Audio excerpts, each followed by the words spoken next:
Good afternoon. The Senate will come to order. The senators will please take their seats, and those persons not entitled to the privileges of the floor will retire to the gallery.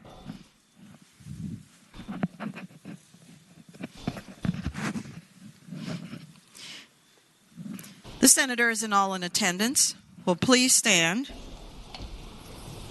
We will be led in prayer today by the Reverend Eric Kalenga of his village church in Culpeper. Following the prayer, everyone will please remain standing. We'll be led in the Pledge of Allegiance to the flag of the United States of America by our Senate page, Lauren Hull of Hanover.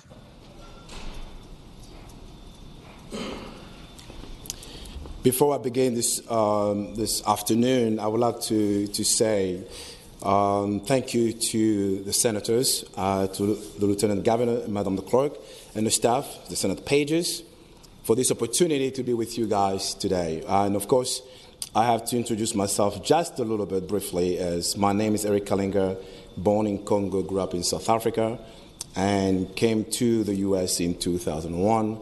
Married with 3 kids. My wife was going to be here. Unfortunately, she had a different obligation that kept her in Culpeper, Virginia.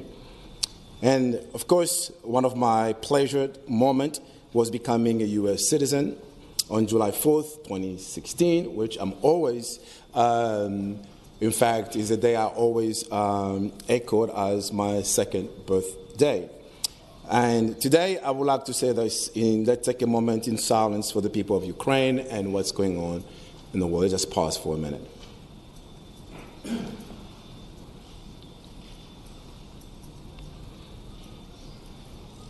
And I'll begin the prayer. We know in this world we will have many tribulations. Lord, I ask that the people of Ukraine take heart, be courageous. Lord, we pray that, God, you help them overcome because you overcame this world. We pray for all the people of Ukraine, that, God, that, as the Bible tells us, you keep in perfect peace whose mind is steadfast on you because they trust in you. Lord, we ask for all our countrymen as we are deploying people, Father God. We ask that you bless and protect our troops. They're going to go to the front lines. And all the nations that are supporting Ukraine today, Father, we pray that you give them strength, wisdom, and courage. Almighty God, we ask that today you be glorified, you be magnified, that everything that we do here, we give praise to you and you alone. We thank you for the love that you have for us, the freedom that we have in this country. And we ask that your kingdom come on earth as it is in heaven. Let the government of heaven be represented in these 4 walls, oh God, we pray. That whatever this chamber is going to do or continue to do, Father God, for the remainder of the session here, that God, the wisdom, as the Bible says in Proverbs 24:3 says, through wisdom a house is built, by understanding it is established, by knowledge the rooms are filled with all precious and pleasant riches. God, I pray, oh Father, help us, help the members of these chambers, the Senate chambers, Father God, give them wisdom and, more importantly, understanding. God, they will make legislations that will help enrich and stabilize our economy, our families, and ultimately our country. We pray for reconciliation. I'm reminded in 1994 when Mandela came out, Father God, I believe he stood upon the simple fact of reconciliation, bringing black, white, and everybody together. Father, I pray that there will be a sense of oneness in this place. And I pray, Father God, that division will be something that we make a commitment to fight against, to stand against any type of, whether it's racial, economic, socially. Father, I pray that we'll focus on oneness, on unity. Let us learn to love one another, to care for one another, to be kind, to be long-suffering, to be, Father God, patient, oh Father God, to not envy each other, and more importantly, Father God, to forgive one another. In Philippians 2:3 and 4, don't be selfish. Don't try to impress anybody. Be humble. Think of others as better than yourself. Don't look only for your own interest. Serve the interest of others and ultimately the interest of the Commonwealth. Father, we pray that this passage of Scripture be ingrained in our hearts. Lord, I pray for humility, selflessness. I pray, God, that we will do the commandment that Jesus said to us, that we may love one another as we love ourselves. Father, I ask, preserve our heritage. The Commonwealth has a strong heritage, both good and bad, but Father God, we're going to focus on the good and learn from all the bad. And also, Father God, I pray that we'll learn to press on forward and forgetting the past, as Paul said. I ask a special blessing upon our president, upon his cabinet, the vice president, the Congress, the Supreme Court, all the senators here today, the House of Delegates, the governor, the lieutenant governor, Madame the Clerk, and all the staff, and all the pages that are serving here. We ask blessing over each and every one of them as they serve the great Commonwealth and the great country. We pray this in Jesus' mighty name, and let everyone say amen. Amen.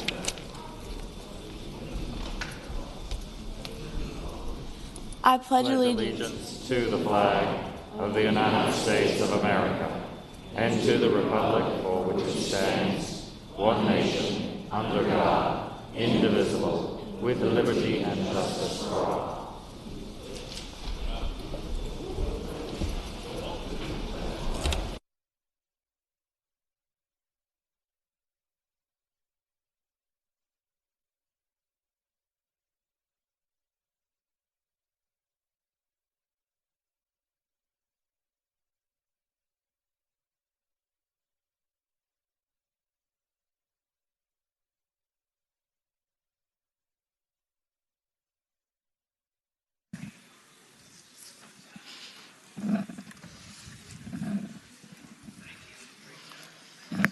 The clerk will call the roll. All those present, please vote aye.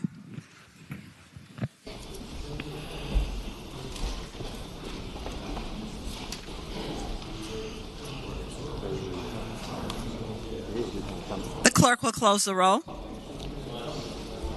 You have a quorum, Madam President.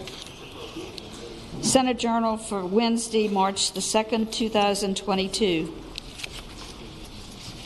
The senator from Franklin County, Senator Stanley, moves that the reading of the journal be waived.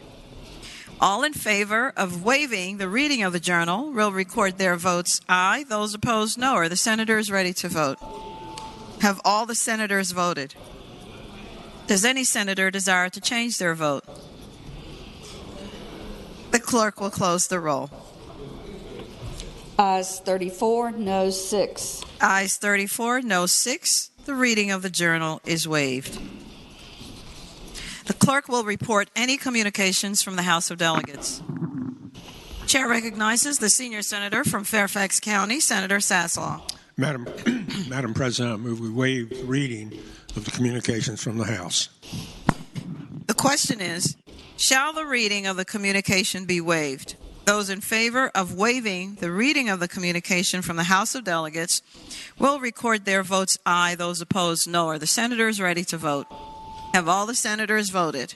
Does any senator desire to change their vote? The clerk will close the roll. Ayes 34, noes 6. Ayes 34, no 6. The reading of the journal is waived. The clerk will now report any communications from the governor. We do not have any, Madam President.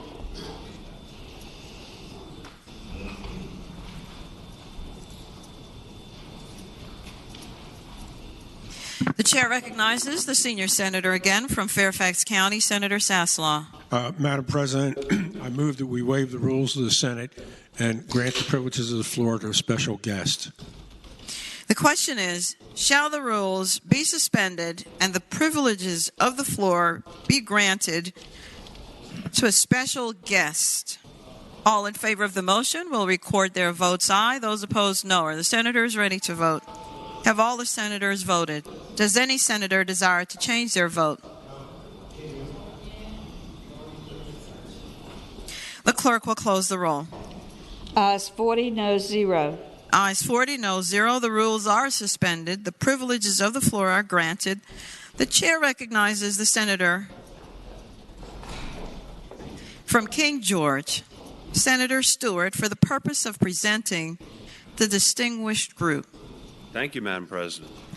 And good afternoon. Madam President, we're here to celebrate and honor and remember Taylor Murphy, the Honorable Taylor Murphy, who was both a delegate in this General Assembly for many years and Secretary of Natural Resources. And with us, we have his daughter, Ann Murphy Brumley, and her husband, Robert, Roy Hoagland, who was one of his dear friends and a former director of the Chesapeake Bay Foundation, Judge McKinney, who was one time, I think, his L.A., and certainly his law partner. 9 sessions he was his L.A., and his wife, Almeda, who is the steady hand that keeps this judge on an even keel, Madam President, I will tell you.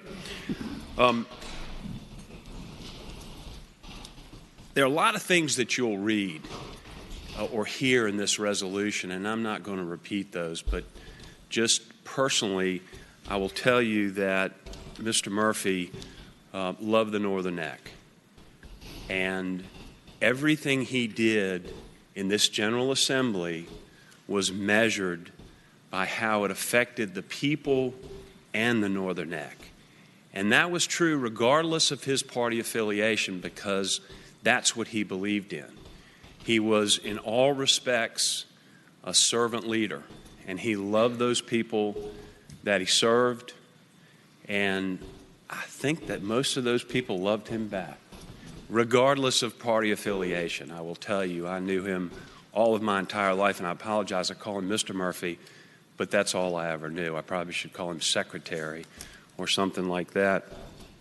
He had a really unique ability, a very special man, but he had a really unique ability to be able to talk to all people from all walks of life. He could talk to the President of the United States, or he could talk to one of the farmers or watermen at home, and he was the same person. And I think that's why people respected him and loved him so much.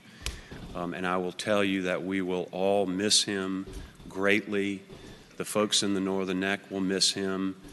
And everything that he did played a great role in making the Northern Neck such a special place, and the special place that it is. With that, Madam President, I would yield to the senator from Hanover, who I think would also like to say something. Thank you. I think Richard has said most of it, and we'll hear about it in the resolution, but Taylor was the quintessential servant leader. Even after his time in office, you could always find him having lunch at the Daily, holding court right there.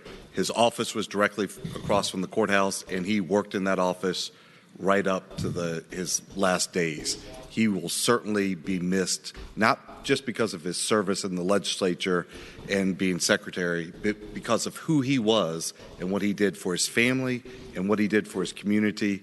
And everybody knew that if you had an issue, you could always go to Taylor for help. He will be just greatly missed. Madam President, I would ask the clerk to read the resolution, please. Senate Joint Resolution Number 21, celebrating the life of the Honorable William Taylor Murphy, Jr. Whereas the Honorable William Taylor Murphy, Jr., a champion for environmental conservation, who served as a member of the House of Delegates and as Virginia's Secretary of Natural Resources, died on September 15, 2021. And whereas a native of Emerton, Taylor Murphy attended Warsaw High School and graduated from Virginia Episcopal School in Lynchburg. He earned a bachelor's degree from Hampton-Sydney College and continued his education at the United States Navy Officer Candidate School. And whereas during his time with the United States Navy, Taylor Murphy was stationed aboard the USS Newport News and served on the staff of the Supreme Allied Commander Atlantic for the North Atlantic Treaty Organization. And whereas after his honorable discharge, Taylor Murphy pursued a law degree from the University of Virginia, then joined the firm Hunton and Williams in Richmond. He subsequently returned home to the Northern Neck, where he settled at King Copsico Farm in Westmoreland County and focused his legal practice in real estate law, tax law, and trust, and estate planning. And whereas desirous to be of further service to the community, Taylor Murphy ran for and was elected to the House of Delegates and represented the residents of the Northern Neck in the 99th District from 1982 to 2000. And whereas Taylor Murphy introduced and supported many important pieces of legislation to benefit all Virginians, a devoted conservationist, he was instrumental in the passage of the Chesapeake Bay Preservation Act and the Virginia Water Quality Improvement Fund, which has provided millions of dollars to state agencies, local governments, and farmers in support of the efforts to reduce water pollution. And whereas Taylor Murphy served as chair of the Committee on Commerce and Labor and a member of the Committee for Courts of Justice, the Committee on Corporations, Insurance, and Banking, and the Committee on Chesapeake and its tributaries, and whereas in recognition of Taylor Murphy's experience and considerable expertise, he was also appointed to serve as a member of the Chesapeake Bay Commission and the Virginia Code Commission, as well as the chair of the Joint Legislative Audit and Review Commission during the 2-year review of the Virginia Department of Environmental Quality. And whereas in 2002, Taylor Murphy was appointed by Governor Mark Warner as Secretary of Natural Resources and proudly served the Commonwealth in that capacity until 2006. And whereas throughout his career, Taylor Murphy served on numerous other local and state civic and professional organizations, including as chair of the Westmoreland County Planning Commission and Westmoreland County Board of Zoning Appeals, president of the Westmoreland Ruatan Club, a director of the Northern Neck State Bank, and a member of the Southern Growth Policies Board, the Northern Neck Historical Society, the Minokan Foundation, the Chesapeake Bay Foundation, the Northern Neck Bar Association, the Council of the Virginia State Bar, and the American Bar Association. And whereas in all his endeavors, Taylor Murphy served the Commonwealth with the utmost integrity and dedication, among many awards and accolades he received the Gerald L. Bliles Distinguished Service Award from the Virginia Bar Association and the 2019 Outstanding Virginian Award from the General Assembly. And whereas predeceased by his wife of 63 years, Helen, Taylor Murphy will be fondly remembered and greatly missed by his daughter Anne and her family and numerous other family members, friends, and colleagues on both sides of the aisle. Now, therefore, be it resolved by the Senate, the House of Delegates concurring, that the General Assembly hereby note with great sadness the loss of the Honorable William Taylor Murphy, Jr., a passionate advocate for the preservation of the Commonwealth's natural resources and the Virginia gentleman, and be it resolved further that the Clerk of the Senate prepare a copy of this resolution for presentation to the family of the Honorable William Taylor Murphy, Jr., as an expression of the General Assembly's respect for his memory. Please join me in the well of the Senate. Thank you.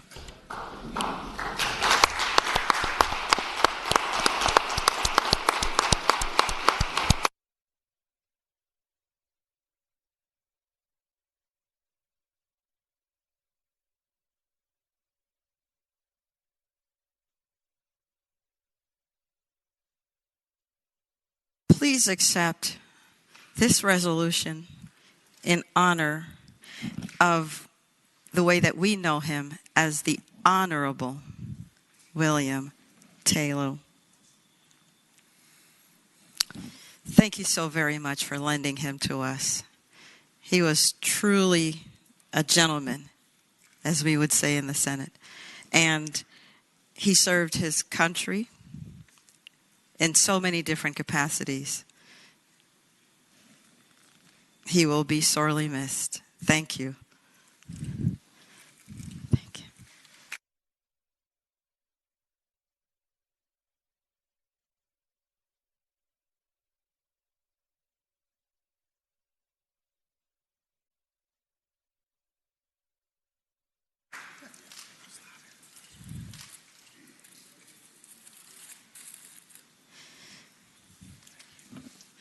The Senate will be at ease.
The Senate will come back to order.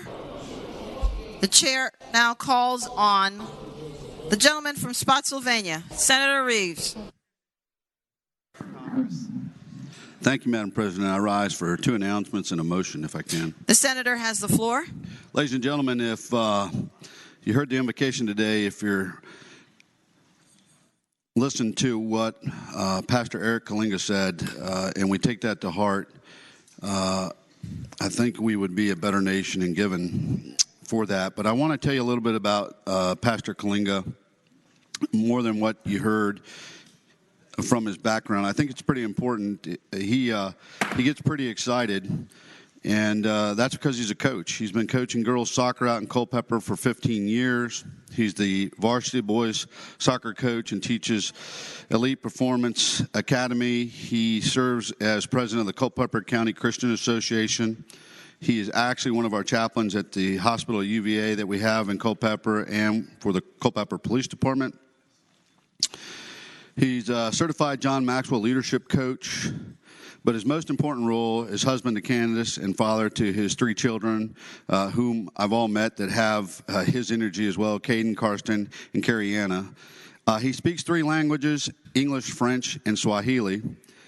He's born of Zambian descent in the Democratic Republic of Congo, which he talked about. He was educated there under strict Belgian model of education. His family moved to Cape Town, South Africa, where he went on to earn his associates in business.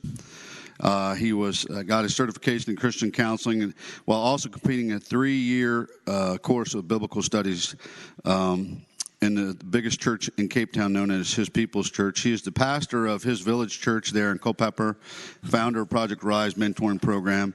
And Madam President, I will just tell you, when he speaks, he lights up the room, and he does the same as he mentors these young men and women in soccer each day. I'm thrilled not only to have him as a pastor, but have him as my friend, and I'd like you to give him the warm welcome of the Senate.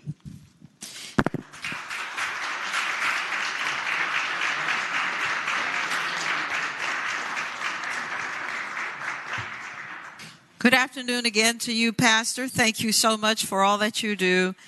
Your accomplishments are numerous. Don't know when you had the space in the lifetime that you have so far to have fit all of that in. But thank you so very much for your sacrifices as well. And senators, let us give him the warm welcome of his Senate.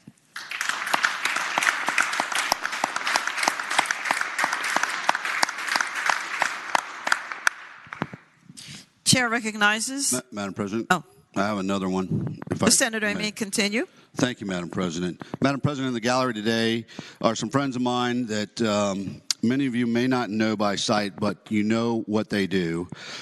Ladies and gentlemen, I'm pleased to have 2 members of the American Battlefield Trust, which is a nonprofit dedicated to preserving America's hallowed battlegrounds. And this year, I know we finally got through preserving a bunch of land for a state park in Culpeper, and I know the senator from Augusta and myself, as well as the senator from Fairfax City, have ancestors that fought during those engagements and been working pretty hard, I think, over the last 5 years to do that. So with that bill that we passed this year, we've protected more than 27,000 of acres in battlefield land in Virginia. Madam President, the American Battlefield Trust is working to provide the Commonwealth new opportunities to highlight its unique place in American history through projects such as the Virginia Road to Freedom, and that tells the story of African Americans during the Civil War era here in Virginia, and the creation of the new state park, as I mentioned, in Culpeper. I want to thank both David Duncan and Max Hotkett, who are in the gallery here today, and give them the warm welcome of the Senate. Good afternoon to you. Thank you for coming to observe your Senate. And thank you for all you're doing for our great Commonwealth. And ladies and gentlemen of the Senate, let us give him the warm welcome of their Senate.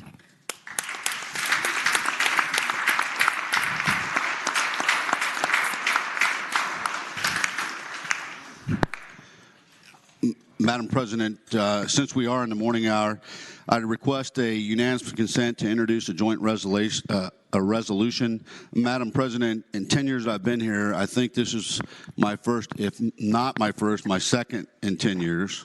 It is no way. Madam President, let the record reflect I'm smarter than my seatmate. Madam President, this joint resolution would be reflective of the Senate's support of those folks that are struggling in Ukraine as the Russians continue to kill their people. I know we typically don't take up these types of resolutions, but since our governor has led forward on this and done some things to help try to right and support the folks in Ukraine, I thought I should bring this resolution so we could show the support of the Senate. So I would ask for unanimous consent. The question is, shall the Senate grant consent to introduce a joint resolution relating to the support of the people of Ukraine? All in favor of the motion will say aye. Those opposed, no. The consent of the Senate is granted, Senator, to introduce your joint resolution. The chair now recognizes the gentleman from Rockingham County, Senator Obenshain. Madam President, I rise for, I believe, two introductions. First, if the Senator has the floor. If she is still there, I assume Sally Wolf Garrison and her daughter Elena will stand. They are still here. Madam President, it is my pleasure to have in the gallery today Sally Wolf Garrison. She is chair of the Rockingham County Board of Supervisors. It is Women's History Month, and I want to note that Sally is the first woman elected as chair of the Rockingham County Board of Supervisors in its long history.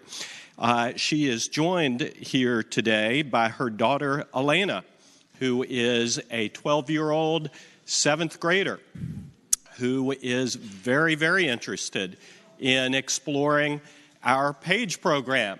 And if she's smart, she would be mirroring the clerk of the Senate. If she was really smart, she'd be wearing something pink to impress the clerk. She is. Impress the clerk of the Senate, who has a significant role in determining the participants in the Senate PAGE program.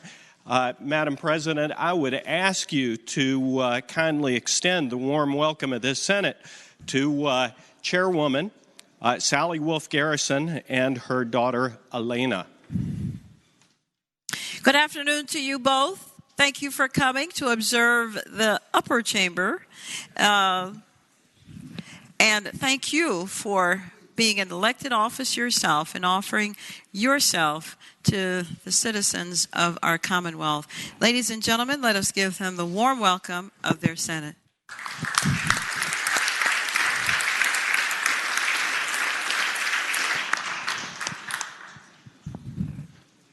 Madam President, another introduction. The Senator has the floor. Madam President, I have the distinct honor and privilege of being able to introduce a good and longtime friend of mine. Is also a friend to many of us, particularly those of us who are members of the JMU family, either by graduation or by adoption or by parentage of a member of the JMU family. Today we're joined in the gallery by Charlie King.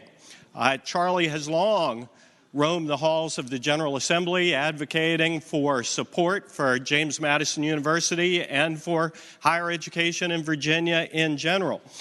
Charlie is joined today by his wife Sherry and their son Garrett King. Charlie, I have to say on a personal note, came to JMU I think 25 years ago, because we just passed a resolution in the Senate, a joint resolution honoring Charlie upon the occasion of his retirement after 25 years of service to JMU. And after Charlie's introduced, I would invite the members of the JMU community to join me in the old Senate chamber to visit for just a moment before we start our business. But the personal note is that I'm a lot older than I thought I was because I was on the Board of Visitors of James Madison University 25 years ago when it stole Charlie King from Radford University, where he was doing a great job, served 5 years at Radford, but he came to JMU and has been an absolutely integral part of the growth and development of JMU as really one of the flagships of our institutions of higher learning. His legacy is going to live long at JMU. He has been involved in the financial management of JMU. He's been involved in the athletic department and the growth and prominence of athletics at James Madison University. And one of his crowning achievements in working on capital projects at JMU is the recent opening of the Atlantic Union Bank Center, the new basketball arena at JMU. And if you drive down Interstate 81 at night, you will see the Atlantic Union Center lit up like a big purple spaceship rising out of the center of the campus at James Madison University. I, Madam President, would ask you to welcome Charlie and his family. I would ask you to recognize and congratulate Charlie on his retirement and to wish Charlie and his family all the best in this new chapter of their lives.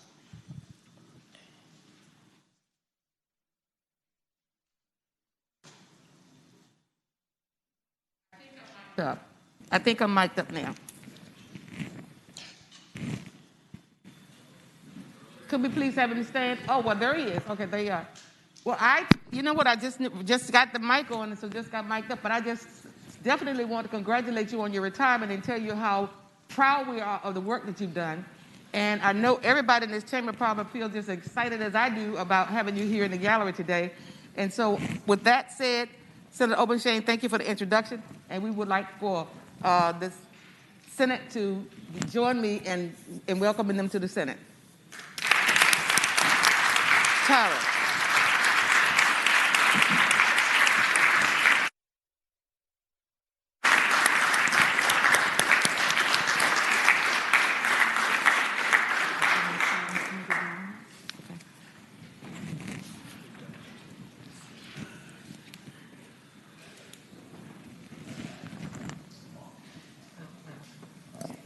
Chair recognizes Senator Bell, the senator from Loudoun. Thank you, Madam President. I rise for an introduction. Senator has the floor. Madam President, I know a lot of us have people help us here during this session, and it's a critical part of what we do, and it helps us to succeed. And I want to recognize my interns that are here with me in the gallery today. First, Sophia Volpe. She's a junior at VCU. Majors in political science and public relations, a double major, and she's interested in pursuing a career as a public affairs officer in the military. So I think she would do a fine job at that, and I hope that this brief introduction to our legislative process has helped her along the way. I also want to recognize Patrick Leitner, who has been an aide for us. He also already has a master's in public administration from Marist. He's worked at a few campaigns, and he kept track of where the bills were at, kept us on time, did a lot of policy research, and was a great member of the team. And remotely, we had Risha Mehta also help us out this session, and was a big addition. So if they had this, I hope was a fulfilling opportunity here, and I asked Madam President, you give them the warm appreciation of the Senate. Thank you. Would Sophie Volpe and Patrick Leitner please stand? Oh, I see you standing here to my right. Okay, thank you so much. Well, I just want to join Senator Bell in welcoming you to the Senate Gallery, and I'm delighted to hear that you're here today. Hope you're enjoying your stay here at the Capitol, and I want to ask the senators, please join me in giving you the warm welcome of the Senate.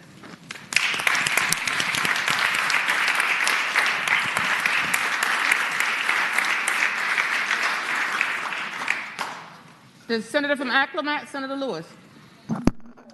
Madam President, rise for the purpose of an introduction. Senator has the floor. Madam President, members of the Senate, visiting with us in the gallery today are members of the Centera Nightingale Regional Air Ambulance Program based at Centera Norfolk General Hospital. They're celebrating their 40th, the program is celebrating its 40th anniversary this year, and earlier this session we approved a resolution memorializing and commending them on their 40th anniversary. On February 25, 1982, Nightingale made its first patient flight, and it was from Virginia Beach General Hospital to Naval Medical Center, Portsmouth. The flight took just 6 minutes. You can see Nightingale land on I-64 for a terrible accident, pick up a tourist in the Outer Banks in need of trauma care, or flying to the Eastern Shore to save a factory worker having a heart attack. 40 years, 4 aircraft, and more than 24,000 patient flights later, Nightingale is a model for safety, teamwork, compassion, and ICU-level patient care in the air. Nightingale's pilots, nurses, and paramedics fly to the scenes of traumatic accidents and to other hospitals 24 hours a day to transfer critically ill and injured patients to the highest level of definitive care at Centera Norfolk General. Nightingale is a community asset like no other. It operates at a fiscal deficit as part of Centera's not-for-profit mission to improve health every day. The crew continuously trains to improve their clinical skills and aircraft knowledge to assist in safe operations. I would ask the members of the Senate to join me in congratulating the crew and the members of the Centera Regional Air Ambulance and give them the warm welcome of the Senate. Thank you so very much for the life-saving work that you do. On behalf of the grateful patients that you've helped and on behalf of a grateful Senate, we welcome you to the Senate chamber, and I want my colleagues to join me in giving you the very warm welcome of the Senate.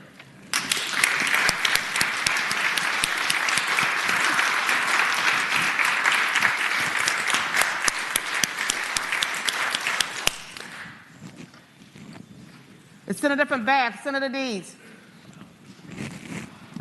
Madam President, I rise for an introduction.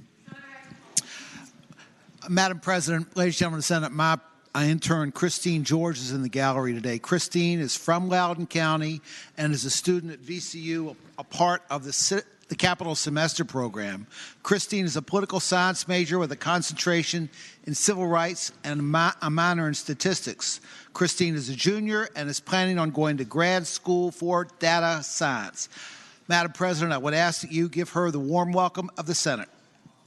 Well, Christine, thank you so much for joining us today. Glad to have you here in the Senate gallery, and join Senator Deeds and all of those persons that you've been working with and helping them with the work that they do here in the Senate gallery. I want to ask my colleagues to join me in giving you the very warm welcome of the Senate.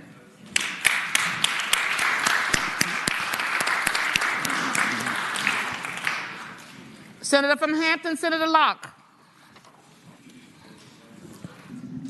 Thank you, Madam President. I ask that you give a warm welcome in the Senate today to my Senate intern.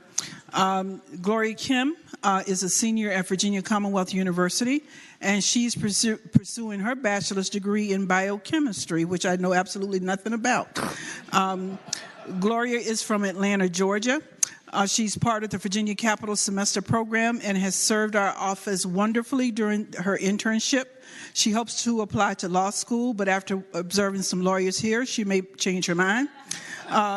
So please join me in giving a very warm welcome to the Senate to Gloria Kim. Gloria Kim, Senator Locke speaks very highly of you. And if everything she said to me about you is true, that means that you have a tremendous future ahead of you. So with that, I'd like for my colleagues to join me in giving you the very warm welcome of the Senate.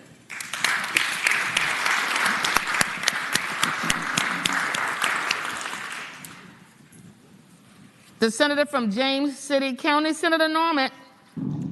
Thank you, Madam President. I rise for purposes of an introduction. The Senator has the floor. Thank you, Madam President. It has really been an extraordinary morning of some extraordinary introductions, and it's interesting. There are some of us that know some of the folks that we introduced incidentally as a result of performances in the community, and there are others that we know more intimately. There's some that we know personally and some that we know professionally. And I'm very blessed this morning to have three young ladies here that I have known professionally, but also personally. If you would extend a warm welcome to three young ladies that are in the... I'll pause while you all are transitioning. Okay. All right. Thank you very much. If you would extend a very warm welcome to three young ladies that are in the gallery. The first of the young ladies is Martha Elder, who is one of my dearest personal and professional friends. For those of you, such as Senator Saslaw, Senator Howell, and Senator Lucas, that have suffered here in the Senate with me for 31 years, let me introduce you to Purgatory. Purgatory is where Martha Elder has worked as my paralegal for more than 45 years. So she is an extraordinary tough lady, I can tell you, but she is a young lady that I professionally love. I was listening also this morning when the senator from Rockingham was talking about 25 years that Charlie King has been at JMU. Another young lady that's with us in the gallery today is Debbie Austin, and Debbie has served as the administrative assistant to the Williamsburg-James City County Circuit Court for more than 32 years, and she is on her way to retirement, and I wish her well.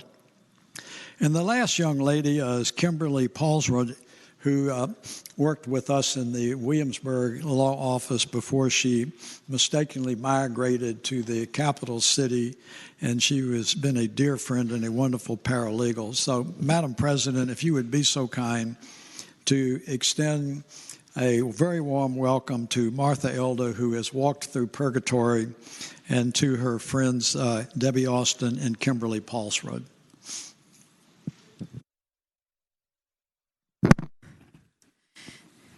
Thank you so very much for coming. I heard some of what all of you have accomplished, and we thank you for giving of yourselves, all the sacrificing that you do.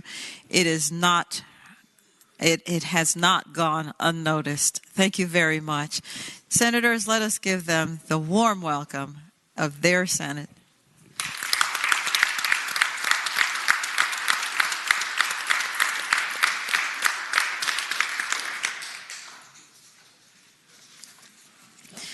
The chair recognizes the gentleman from Roanoke County, Senator Suderline.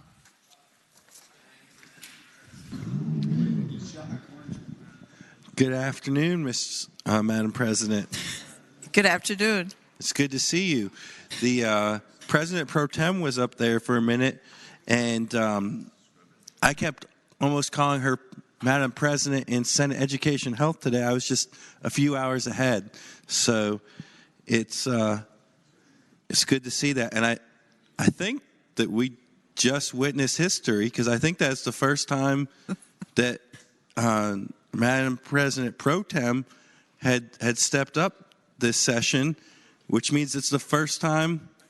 Second? Well, then I don't know that we noted the first time it happened, but it's pretty notable to have the gavel change hands like that. And it's a special moment. I wish I had noticed the first time. So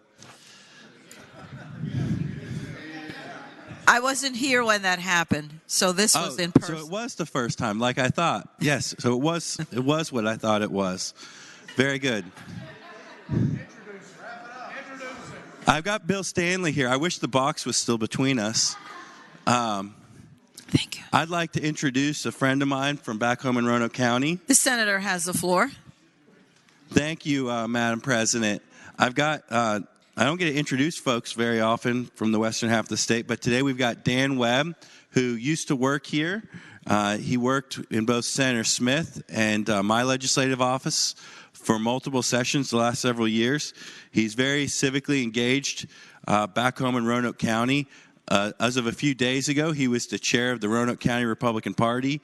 He's on the state Republican Party's governing board, and he's involved in several less glamorous projects in Roanoke, like even overseeing our transfer station, and which is an important civil amenity. He works at New York Life Insurance now. I'm sure he'd be happy to talk to you about how great their plans are for state employees. And I hope we'll give the warm welcome of the Senate to my friend Dan Webb. Good morning. Please stand. Yes.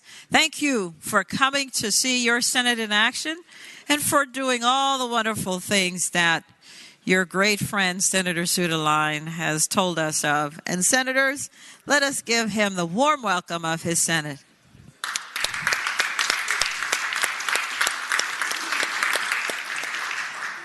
The chair recognizes Senator Cosgrove, the senior senator from Chesapeake.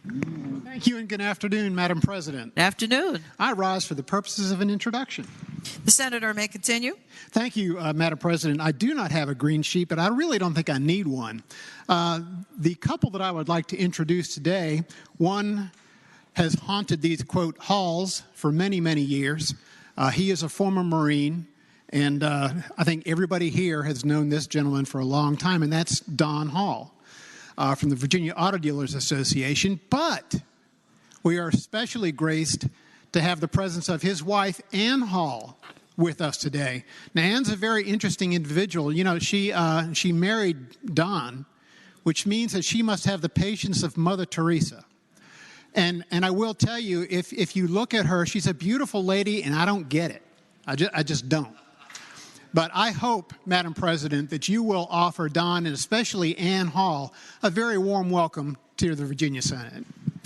Please rise. Semper Fi, Marine. And as we know, the Navy gentleman has gotten it wrong. There are no former Marines, only Marines. Thank you, sir, and thank you, Mrs. Hall, for being here and observing your Senate. And thank you for what you do and your contributions to our great Commonwealth. Senators, let us give them the warm welcome of their Senate.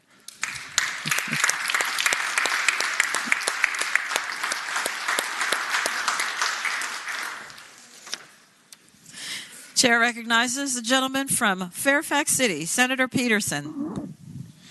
Thank you, Madam President. If nobody else chooses to speak, we do have other speakers, Senator. I'll wait till the end. Chair recognizes the junior senator from Chesterfield, Senator Chase. Thank you, Madam President. I rise for the purposes of an introduction. The senator may continue. Thank you, Madam President. Today in the gallery, we have another very special guest. She is a Montgomery County, Virginia mama bear. And she is fighting for our kids and their rights. And she's from Christiansburg, Virginia.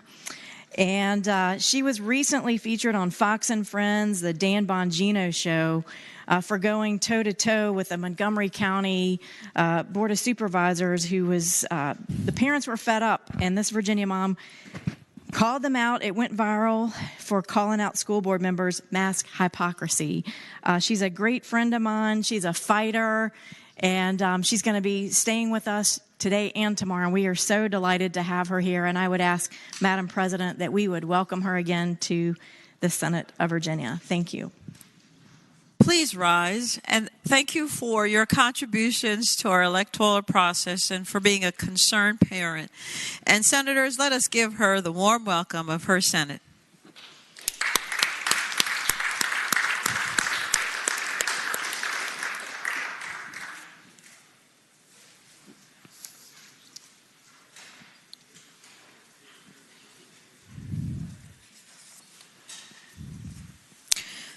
The chair now recognizes the senator from Roanoke City, Senator Edwards. Madam President, I'd like to, this time, I'd like to say, pursuant to Rule 13 of HJR 21, the scheduling resolution, I move that the Senate do now agree to hold the special and continuing joint order relating to judicial elections until Wednesday, March the 9th, 2022. The question is, pursuant to Rule 13 of HJR 21, which is the scheduling resolution, shall the Senate agree to hold a special and continuing joint order relating to judicial elections until Wednesday, March 9th, 2022. All those in favor will record their votes aye. Those opposed, no. Are the senators ready to vote? Have all the senators voted?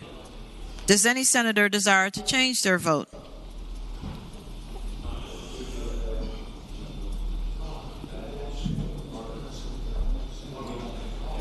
The clerk will close the roll. Ayes 40, no 0. Ayes 40, no 0. The Senate has agreed to hold the special and continuing joint order on Wednesday, March 9th, 2022.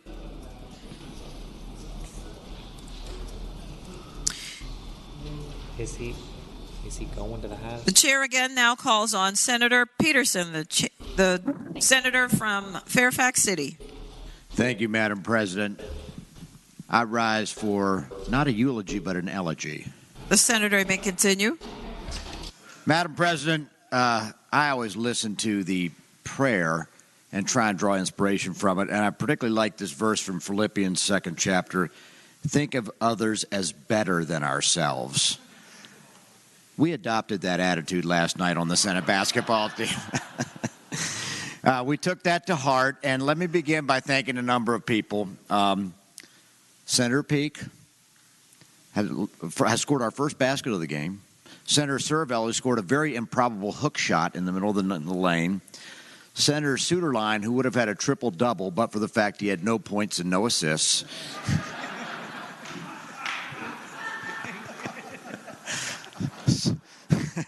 Senator Mason, who has always played without glasses, Money Mason. Senator McPike, who was all over the court, a lot of rebounds, a lot of elbows, and then myself.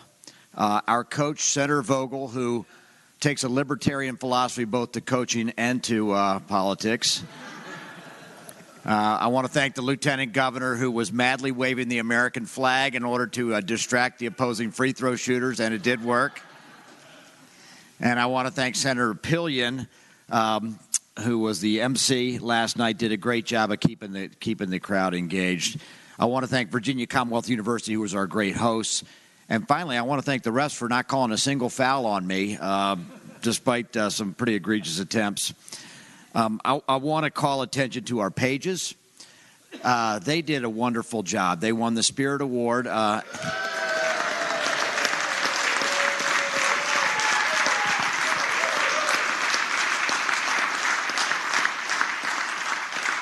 And I have to say that when the pressure was on for Madam Lieutenant Governor to make a choice between the House and Senate, she did say the word Senate in recognizing our pages. And it was wonderful to see their beautiful faces for the first time in some cases. So that alone made it worthwhile. Folks, I have good news and bad news. The bad news is we lost the game 36-29. The good news is that the spread was 8.5 points. Well, Madam Chair apparently ran out to Las Vegas last night and took the state surplus and put it all on Senate. And so all of our conference difficulties are solved. But the bottom line is it was great to see so many people out. We had a great crowd last night. The governor and the lobbyists played the game before us. And I really felt like, sort of as I told, I'm not supposed to say the press's name on the floor, but I will say, as I told Laura last week, I really felt like we were back to normal last night, and that's a good thing. And I want to thank everybody that participated. I have not gotten 100% contributions. There will be a list going up on my door next Tuesday. Your name does not want to be on that list. So please get me your check. And believe me, it's for Massey Cancer Society. We've raised over $50,000 so far, and we don't want to be in last place on this. So thank you again, everybody. It really was an honor being affiliated with you, and we'll give them hell next year. All right, thank you very much.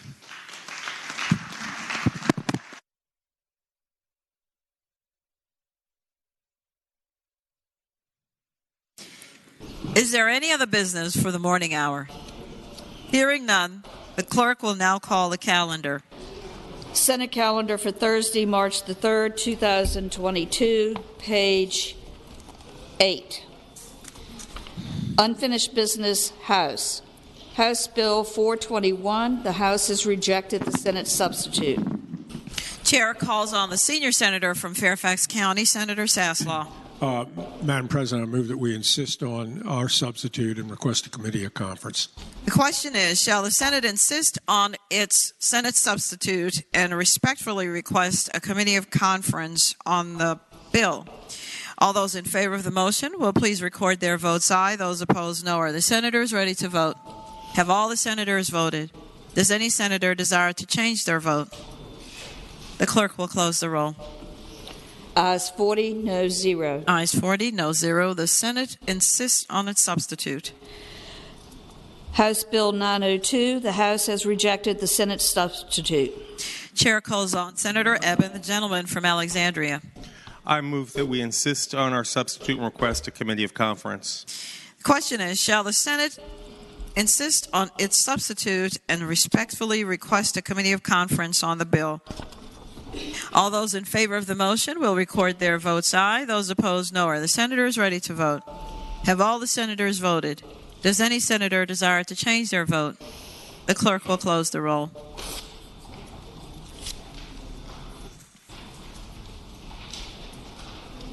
Ayes 40, no 0. Ayes 40, no 0. The Senate insists on its substitute and requests a committee of conference on the bill.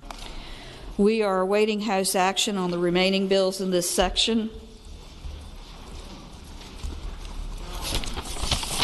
Unfinished business, Senate, page 11. Senate Bill 9 has passed the House with amendment. Chair recognizes Senator Peterson, the gentleman from Fairfax City. Thank you, Madam President.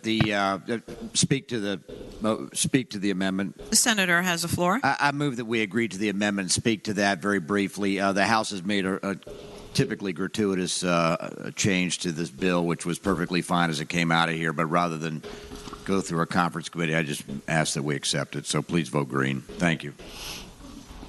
The question is, shall the Senate agree to the House amendment on Senate Bill 9? Those in favor of the motion will record their votes aye. Those opposed, no. Are the senators ready to vote?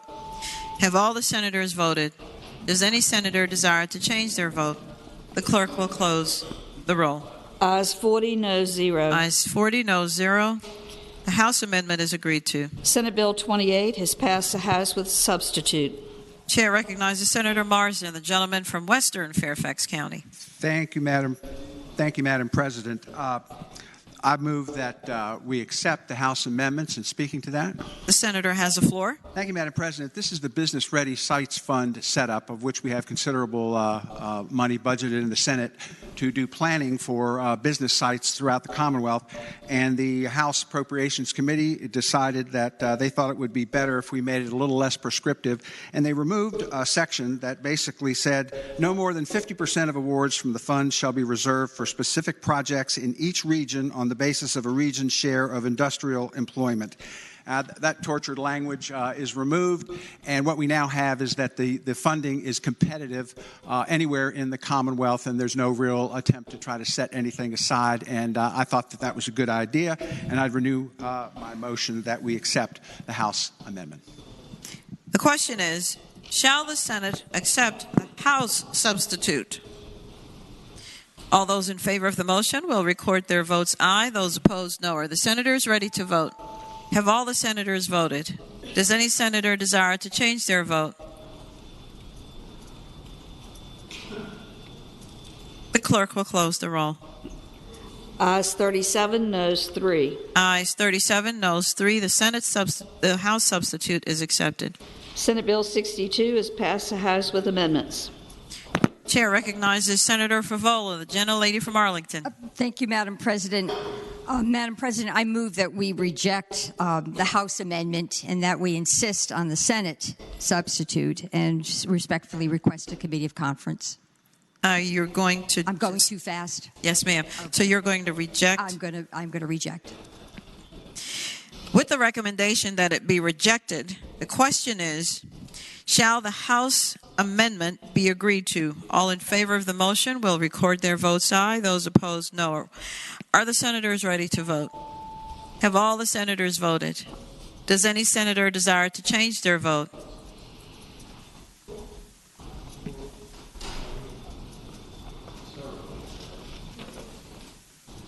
The clerk will close the roll. Ayes 0, noes 40. Ayes 0, noes 40. The House amendments are rejected. Senate Bill 129 has passed the House with amendment. Chair recognizes Senator Morrissey, the junior senator from Richmond. Thank you, Madam President, and good afternoon to you. Afternoon.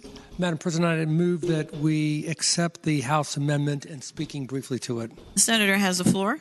It is a minor amendment that allows for public participation. And with that said, I'd ask that we put up a green light. Thank you, Madam President. The question is, shall the Senate accept the House amendment? Those in favor of the motion will record their votes aye. Those opposed, no. Are the senators ready to vote? Have all the senators voted? Does any senator desire to change their vote? The clerk will close the roll. Ayes 40, noes 0. Ayes 40, noes 0. House amendment is accepted. Senate Bill 130 has passed the House with a substitute. Chair recognizes again the gentlelady from Arlington, Senator Favola. Thank you, Madam President. Madam President, I move that we concur with the House substitute. It is... And speaking to that? Thank you, Madam President. Senator has the floor. Thank you, Madam President. It presents technical changes, and it's actually a much clearer presentation. The content is exactly the same as what the Senate passed 40-0. So again, I move that we concur with the House amendments. The question is, shall the Senate accept the House substitute? Those in favor will record their votes aye. Those opposed, no. Are the senators ready to vote? Have all the senators voted? Does any senator desire to change their vote? The clerk will close the roll. Ayes 40, noes 0. Ayes 40, noes 0. The House substitute is accepted. Senate Bill 232 has passed the House with amendment, with a substitute. Chair recognizes Senator Suderline, the gentleman from Roanoke County. Thank you, Madam President. I move that the Senate agree to the House substitute and speaking briefly to that motion. The senator has the floor. Thank you, Madam President. There was a very minor, inconsequential amendment on phrasing that really mattered to a delegate, and this will help them feel better and changes nothing in the policy that we enacted. So, in the spirit of goodwill, I hope that we'll adopt that amendment. The question is, shall the Senate accept the House substitute? Those in favor will record their votes aye. Those opposed, no. Are the senators ready to vote? Have all the senators voted? Does any senator desire to change their vote? The clerk will close the roll. Ayes 40, noes 0. Ayes 40, noes 0. The House substitute is accepted. Senate Bill 301 has passed the House with a substitute. Chair recognizes Senator Dees, the gentleman from Bath. Madam President, I move that we accept the committee's or this House substitute, and I'd like to speak to that. The senator may continue. Madam President, ladies and gentlemen of the Senate, you'll recall that this is the bill that streamlines the process for licensing school bus drivers. The House substitute is merely technical. The changes they make are merely technical, not substantive at all. I guess you could say they're declaratory. I hope you adopt them. The question is, shall the Senate accept the House substitute? Those in favor will record their votes aye. Those opposed, no. Are the senators ready to vote?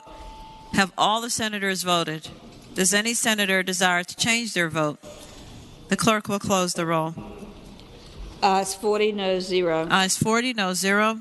The House substitute is accepted. Senate Bill 369 passed the House with a substitute. Chair recognizes Senator Stewart, the gentleman from King George. Thank you, Madam President. I'd move we concur with the House substitute in speaking to that. The senator has the floor.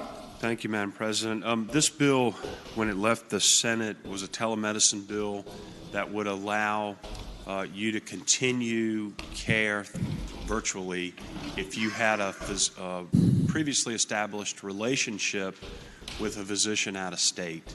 And what they added on the House side was an HMO, and it doesn't hurt the bill. Actually, I think it makes it better. So if you've got a group of physicians in an HMO and they are all certified and licensed in their state, you can do it with them too.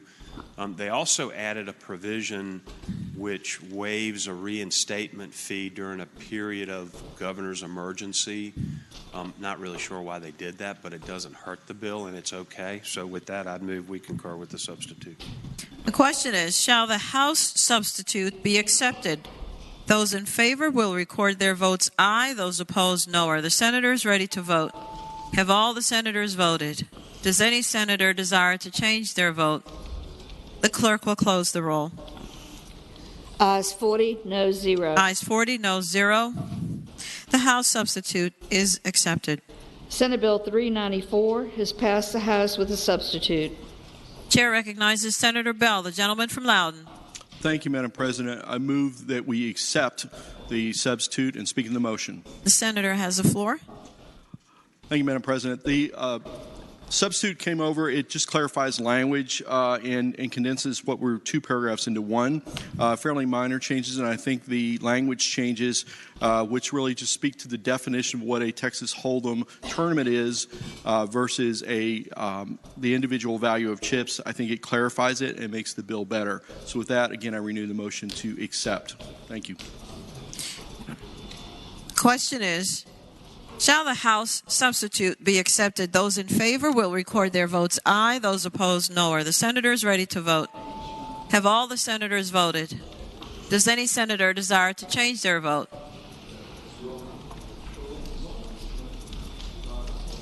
The clerk will close the roll. Ayes 36, noes 1, Rule 36-3. Ayes 36, noes 1, Rule 36-3. The House substitute is accepted. Senate Bill 408 has passed the House with amendment. Chair recognizes Senator Donovan, the gentlelady from Enrico. Thank you, Madam President. I move that we accept the amendments and speak to them. Senator, I may continue. Thank you, Madam President. This is the bill that seeks to have sentencing documents sent to licensing agencies in Virginia when the decision of a court would affect that person's license. You might recall the massage license issue that we've discussed in committees. And so these are friendly amendments, just clarifies the language, and I hope you will accept the amendments. Thank you, Madam President. The question is, shall the House amendment be accepted? Those in favor will record their votes aye. Those opposed, no. Are the senators ready to vote? Have all the senators voted? Does any senator desire to change their vote? The clerk will close the roll. Ayes 40, no 0. Ayes 40, no 0. The House amendment is accepted. Senate Bill 414 has passed the House with amendment. Chair recognizes Senator Kiggins, the junior senator from Virginia Beach. Madam President, I concur, or I'd like to concur with the House amendments and speaking to the amendments. The senator may continue.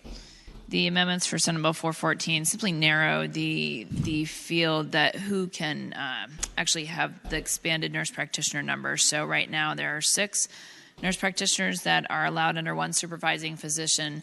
We increase that number to 10, but the House amendment simply narrows the field of which type of care providers that will be applied to, and it's for the psych mental health providers. They are the ones that requested this change and this addition of a number from increase of a number from 6 to 10. So it just specifically allows psych mental health care providers to employ 10 instead of 6 nurse practitioners, and I request that we concur with the House amendment. The question is, shall the House amendments be accepted? Those in favor will record their votes aye. Those opposed, no. Are the senators ready to vote? Have all the senators voted? Does any senator desire to change their vote? The clerk will close the roll. Ayes 40, no 0. Ayes 40, no 0. The House amendment is accepted.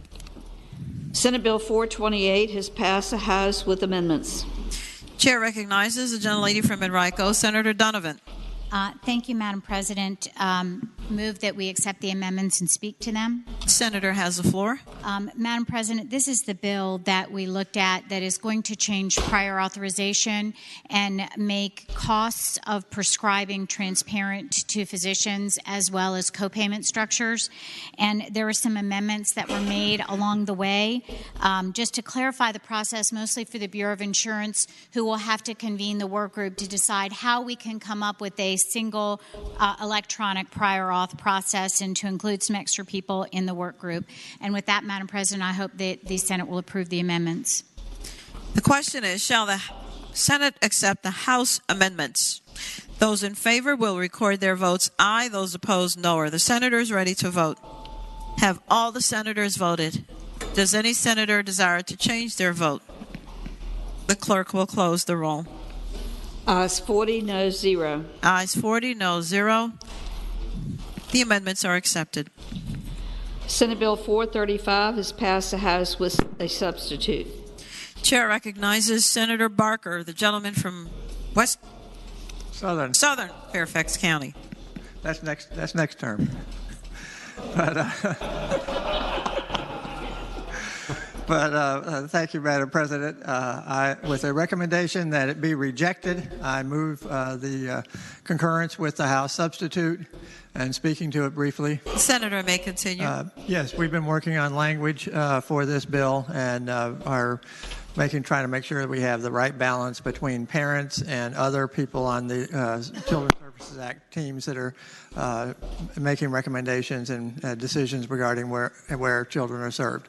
And we need a little more time to get it done, so hopefully we can do it in conference. And I reinforce my recommendation for rejection of this motion. Senator, initially you said accept. Now you're saying reject? No, I said reject, I think. All right. Thank you for the clarification. With the recommendation that it be rejected, the question is, shall the House substitute be agreed to? Those in favor of the motion will record their votes aye. Those opposed, no. Are the senators ready to vote? Have all the senators voted? Does any senator desire to change their vote?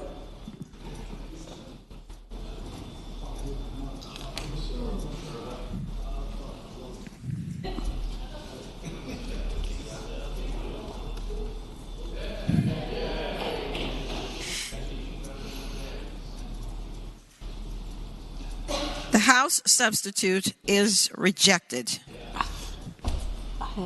I'm sorry. The clerk will close the roll. Ayes 0, noes 40. Ayes 0, noes 40. The House substitute is rejected. Senate Bill 440 has passed the House with a substitute. Chair recognizes the gentlelady from northwestern Fairfax County. Senator Boysko. Thank you, Madam President. With the recommendation that we reject the House substitute, I move the House substitute. And speaking to the motion. The senator has the floor. Thank you. There were some significant differences between policy decisions between the House and the Senate on the penalty. This is the hazing bill. This is the criminal hazing bill. And the immunity clause. And I'd like to get it into conference so that we can iron those out and get the best solution for the policy. So I ask you to go red and reject it, to put it into conference. With the recommendation that it be rejected, the question is, shall the President. Chair recognizes the gentleman from James City County, Senator Normand. Madam President, I rise for purposes to inquire if the gentlelady would yield for a question. Will the senator from northwestern Fairfax County yield for a question? Madam President, I yield. Senator Normand. Thank you, Madam President. My question to the gentlelady is, what is the punishment under the current form of the bill that you sent to the House, and what is the form of the punishment in the substitute that has been returned? Thank you. Senator Boysko. Madam President, thank you. Yes, to speak to the bill, there are significant differences. The policy that the Senate, that this bill left the Senate in, said that no a person would be guilty of a Class 1 misdemeanor. It would not preclude prosecution for any other statute, so someone could call for involuntary manslaughter. And the version that the House sent back to us, it is back at a Class 5 felony, which was the original stance of the bill. Thank you, Madam President. If I may comment. The senator has the floor. Thank you very much. Madam President, I would hope that if this bill goes into conference, that the patron would vigorously defend the Senate's position and maintain it at a misdemeanor offense. Thank you. The question is, with the recommendation that it be rejected, shall the House substitute be agreed to? Those in favor of the motion will record their votes aye. Those opposed, no. Are the senators ready to vote? Have all the senators voted? Does any senator desire to change their vote? The clerk will close the roll. Ayes 0, noes 40. Ayes 0, noes 40. The House substitute is rejected. Senate Bill 455.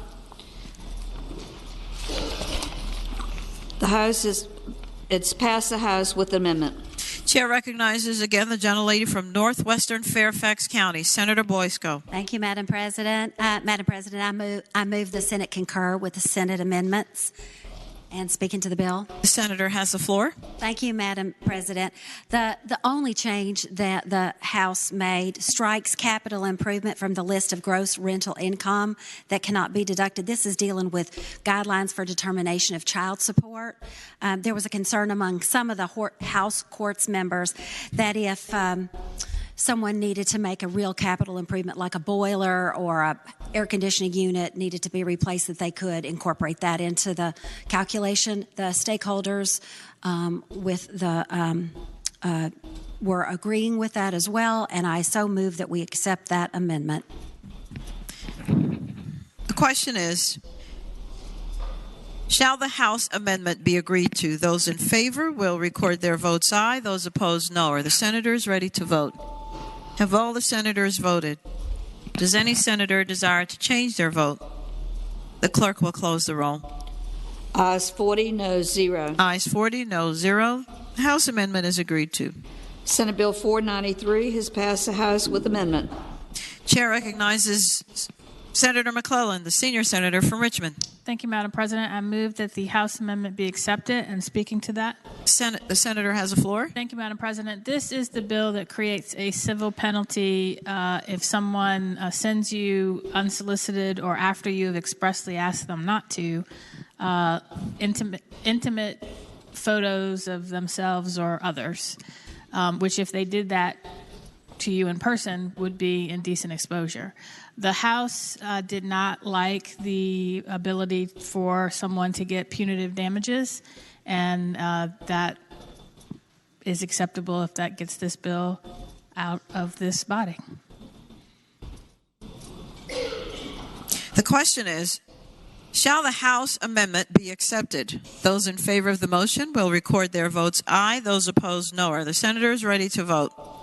Have all the senators voted? Does any senator desire to change their vote? The clerk will close the roll. Ayes 40, noes 0. Ayes 40, noes 0. The House amendment is accepted. Senate Bill 631 has passed the House with a substitute. Chair recognizes Senator Barker, still the gentleman from southern Fairfax County. Thank you, Madam President. I move this time that we do concur with the House substitute on this particular item here. It's actually substantively it is completely consistent with what was passed out of here in the first place, and there are a few technical corrective and clarifying amendments that were introduced into the substitute, but none of them changed anything of consequence or actually changed anything of substance on it. It is supported broadly now, and there are no objections to it from parties on either side of the issue. And with that, I would renew my motion that we concur with the House substitute. The question is, shall the House substitute be agreed to? Those in favor of the motion will record their votes aye. Those opposed, no. Are the senators ready to vote? Have all the senators voted? Does any senator desire to change their vote? The clerk will close the roll. Ayes 37, noes 1. Ayes 37, noes 1. Madam Chair, For what purpose does a gentleman from Fairfax City possibly rise? having voted on the prevailing side of Senate Bill 631 or whatever motion we just passed, I move we reconsider the vote. The question is, shall the vote by which Senate Bill 631 passed be reconsidered? Those in favor of the motion will record their votes aye. Those opposed, no. Are the senators ready to vote? Have all the senators voted? Does any senator desire to change their vote? The clerk will close the roll. Ayes 40, noes 0. Ayes 40, no 0. The vote is reconsidered. Again, Senator Barker. I think I've convinced the person who skipped a vote last time what to do this time. So with that, I urge concurrence with the House substitute. The question is, shall the House substitute be agreed to? Those in favor of the motion will record their votes aye. Those opposed, no. Are the senators ready to vote? Have all the senators voted? Does any senator desire to change their vote? The clerk will close the roll. Ayes 35, noes 5. Ayes 35, noes 5. The House substitute is agreed to. Senate Bill 672 has passed the House with a substitute. Chair recognizes Senator Donovan, the gentlelady from Enrico. Thank you, Madam President. I rise to ask that we reject the House substitute and speak to that. The senator motion. has the floor. Madam President, members of the body, this is the pharmacy scope bill, and in an attempt to avoid a conference, we reached a consensus as the two companion bills were moving through the opposite bodies, and the correct bill was laid on the companion bill from the House that we are about to pass out of this body and send back to them, but my bill in the House had the substitute of the patron in the House laid on mine. So we need to reject what they've sent to us so that we can get into conference and get the correct version on my bill. And the question is, with the recommendation that it be rejected, shall the House substitute be agreed to? Those in favor of the motion will record their votes aye. Those opposed, no. Are the senators ready to vote? Have all the senators voted? Does any senator desire to change their vote? The clerk will close the roll.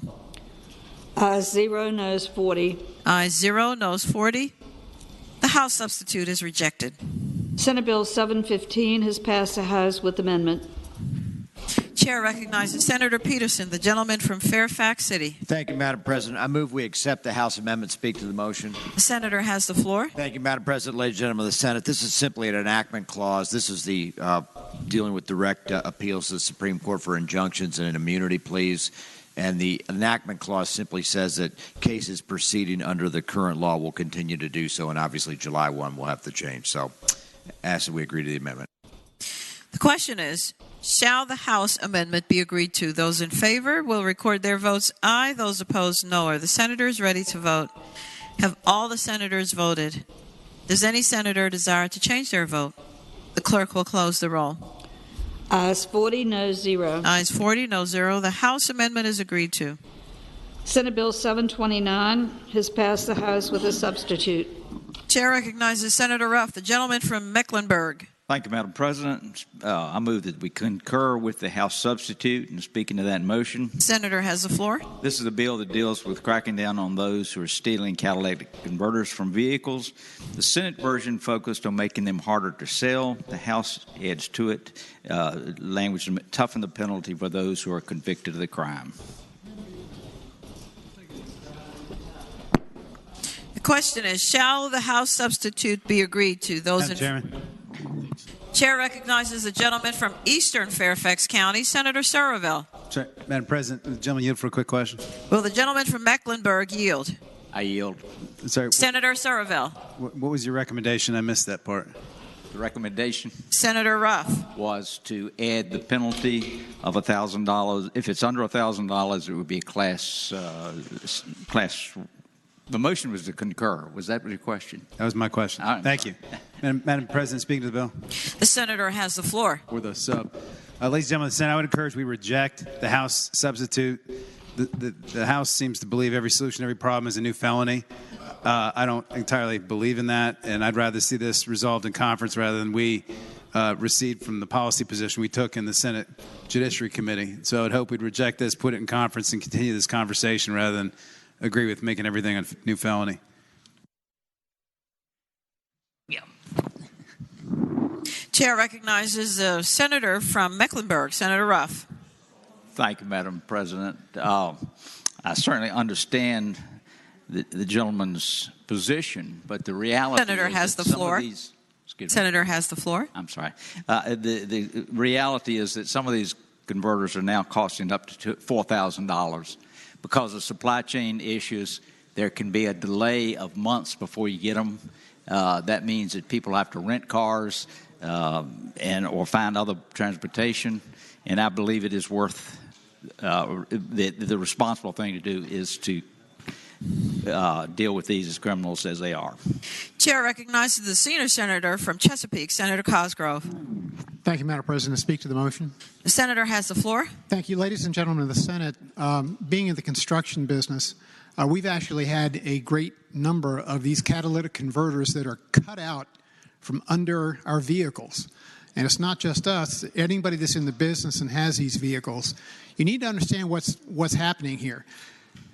It takes about 5 minutes to cut out a catalytic converter. All you got to do is cut 2 pipes and maybe a band or 2. They are sold immediately for the platinum beads that are inside that catalytic converter. They are extraordinarily expensive items on a vehicle. But not only that, as the senator from Mecklenburg spoke, Mecklenburg, got it right. As he said, the supply chain issues we have right now are really making it difficult. So that truck or that vehicle can easily be out of commission for a month or more, costing the owner of that vehicle not only the cost of the catalytic converter, but also the lost use of that vehicle. So this is indeed a crime that is growing and growing and growing every day, and it really is up to us as a legislative body to try to do what we can to stop it. And I think that the senator's motion to accept the House recommendation is in order, so I hope you'll support it. Thank you. Madam President. Chair recognizes Senator Bell, the gentleman from Loudoun. Thank you, Madam President. Can we take this bill by for the day? I asked some indulgence of the body. I have a Tesla. I'm going to have to get familiar with catalytic converters. Without objection, Senate Bill 729 goes by for the day.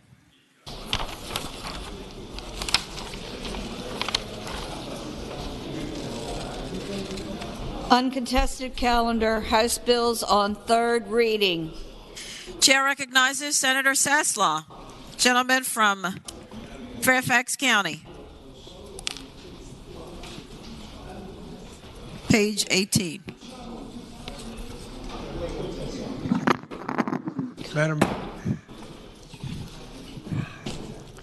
Madam President, I move that all House bills on third reading on the uncontested calendar, pages 18 through 43, House Bill 1102 through 1326, be advanced to their final passage in a block after the adoptions of any amendment thereto, and any senator desiring to remove a bill from the block, please do so after the clerk has read the number of the bill.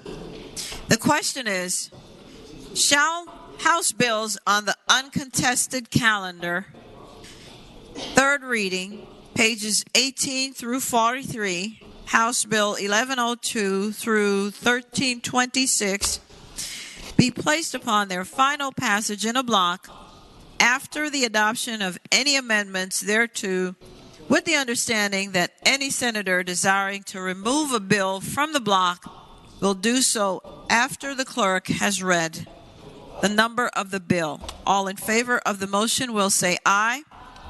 Those opposed, no. The ayes have it. The motion is agreed to. The bills are before us in the block. The clerk will read the number of the bills.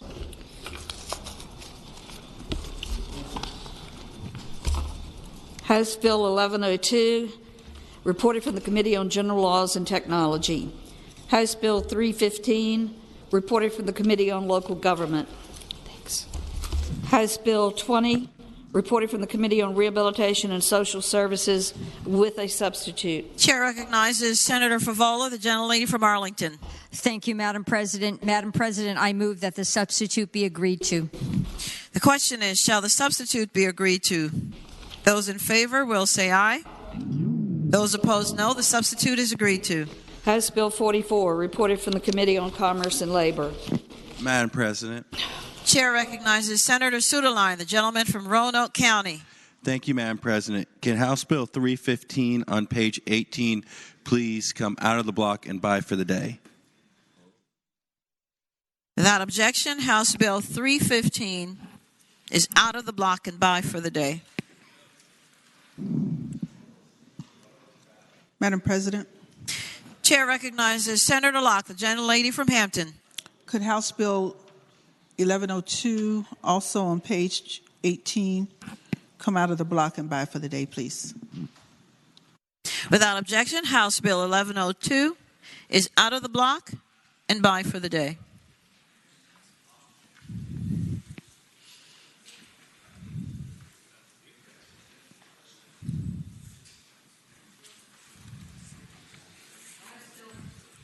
Bill 50, reported from the Committee on Finance and Appropriations with an amendment. Chair recognizes Senator Howell, the gentlelady from Northern Fairfax County. I move the amendment be agreed to, Madam President. The question is, shall the committee amendment be agreed to? Those in favor will say aye. Those opposed, no. The committee amendment is agreed to. House Bill 62, reported from the Committee on Commerce and Labor. House Bill 78, reported from the Committee on Commerce and Labor with amendments. Chair recognizes Senator Saslaw, the senior senator from Fairfax County. Madam President, I move that we adopt the amendment. The question is, shall the committee amendments be agreed to? Those in favor will say aye. Those opposed, no. The committee amendments are agreed to. House Bill 82, reported from the Committee on Commerce and Labor. House Bill 95, reported from the Committee on Commerce and Labor with amendment. Chair recognizes Senator Saslaw, the senior senator from Fairfax County. Madam President, I move that we adopt the amendment. Question is, shall the committee amendments be adopted? Those in favor will say aye. Those opposed, no. The committee amendments are adopted. House Bill 112, reported from the Committee on Commerce and Labor. House Bill 146, reported from the Committee on Commerce and Labor. House Bill 177, reported from the Committee on Privileges and Elections with a substitute. Chair recognizes Senator Eben, the gentleman from Alexandria. I move the committee substitute. Question is, shall the committee substitute be agreed to? Those in favor will say aye. Those opposed, no. The substitute is agreed to. House Bill 205, reported from the Committee on Privileges and Elections with a substitute.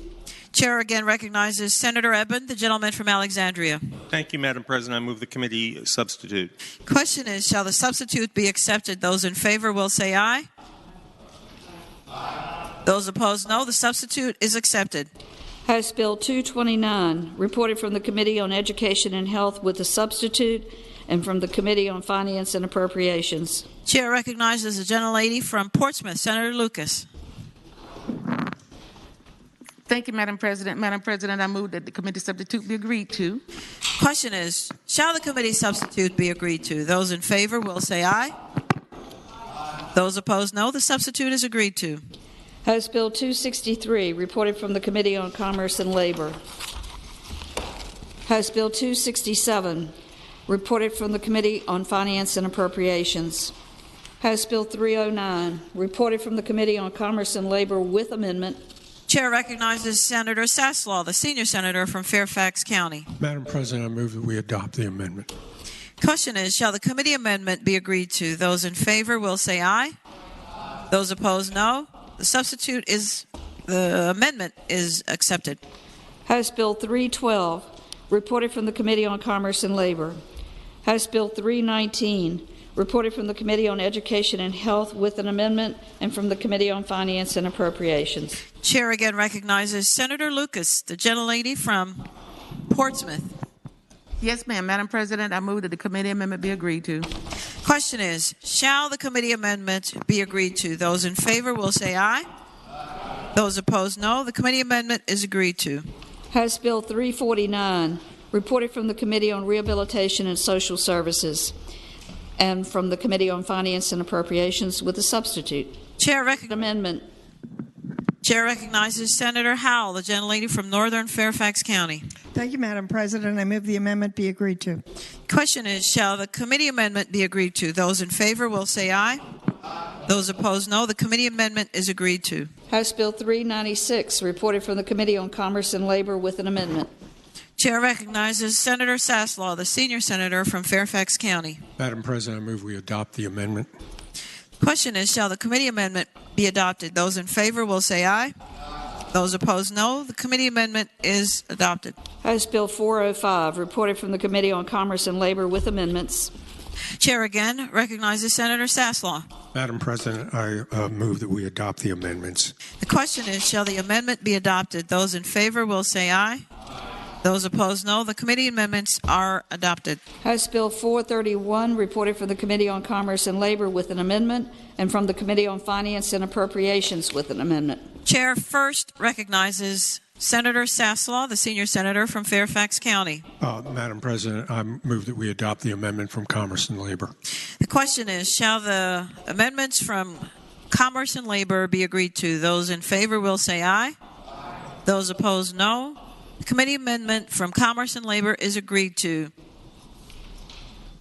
Chair now recognizes Senator Howell, the gentlelady from Northern Fairfax County.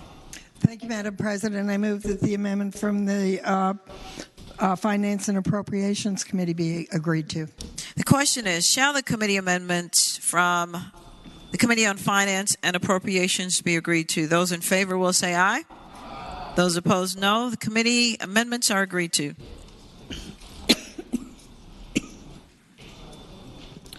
House Bill 542, reported from the Committee on Privileges and Elections. House Bill 561, reported from the Committee on Commerce and Labor. House Bill 652, reported from the Committee on Commerce and Labor.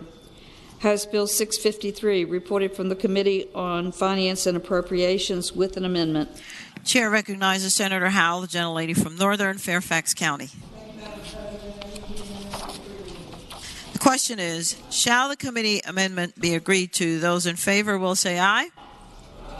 Those opposed, no. The committee amendment is agreed to. House Bill 657, reported from the Committee on Commerce and Labor with a substitute, and from the Committee on Finance and Appropriations with an amendment. Chair recognizes first Senator Saslaw, the senior senator from Fairfax County. Madam President, I move that the amendment from Commerce and Labor be adopted. The question is, shall the substitute from Commerce and Labor be adopted? Those in favor will say aye. Those opposed, no. The substitute from Commerce and Labor is adopted. Chair now recognizes Senator Howell, the gentlelady from Northern Fairfax County. Thank you, Madam President. I move the amendment from Finance and Appropriations be agreed to. The question is, shall the committee amendments from Finance and Appropriations be agreed to? Those in favor will say aye. Those opposed, no. Committee amendments from Finance and Appropriations are agreed to. House Bill 680, reported from the Committee on Finance and Appropriations with an amendment. Chair recognizes Senator Howell again. And thank you again, Madam President. I move that the amendment be agreed to. Question is, shall the committee amendment be agreed to? Those in favor will say aye. Those opposed, no. The committee amendment is agreed to. House Bill 689, reported from the Committee on Commerce and Labor. House Bill 691, reported from the Committee on Commerce and Labor. House Bill 716, reported from the Committee on Finance and Appropriations. House Bill 717, reported from the Committee on Rehabilitation and Social Services with amendments, and from the Committee on Finance and Appropriations with a substitute. Chair first recognizes the senator from Arlington, Senator Favola. Thank you, Madam President. Madam President, I move that the amendments be agreed to. They need to be rejected. You're going to reject that one from your committee because we're going to reject the committee amendment on rehab and social services, I believe. Let me state that again. Madam President, with the recommendation that the amendments be rejected, I move that the amendments be agreed to. I'm referring to the amendments from Rehabilitation and Social Services. I'm asking for a red vote. Thank you. The question is, with the recommendation that it be rejected, shall the committee amendment from Rehab and Social Services be agreed to? Those in favor of the motion will say aye. Those opposed, no. That committee amendment is rejected. Chair now recognizes Senator Howell, a gentlelady from Northern Fairfax County. Thank you again, Madam President. I move that the substitute be agreed to. The question is, shall the substitute be agreed to from the Committee on Finance and Appropriations? Those in favor will say aye. Those opposed, no. The substitute is agreed to. House Bill 749, reported from the Committee on Finance and Appropriations. House Bill 769, reported from the Committee on Education and Health with an amendment, and from the Committee on Finance and Appropriations. Chair recognizes Senator Lucas, the gentlelady from Portsmouth.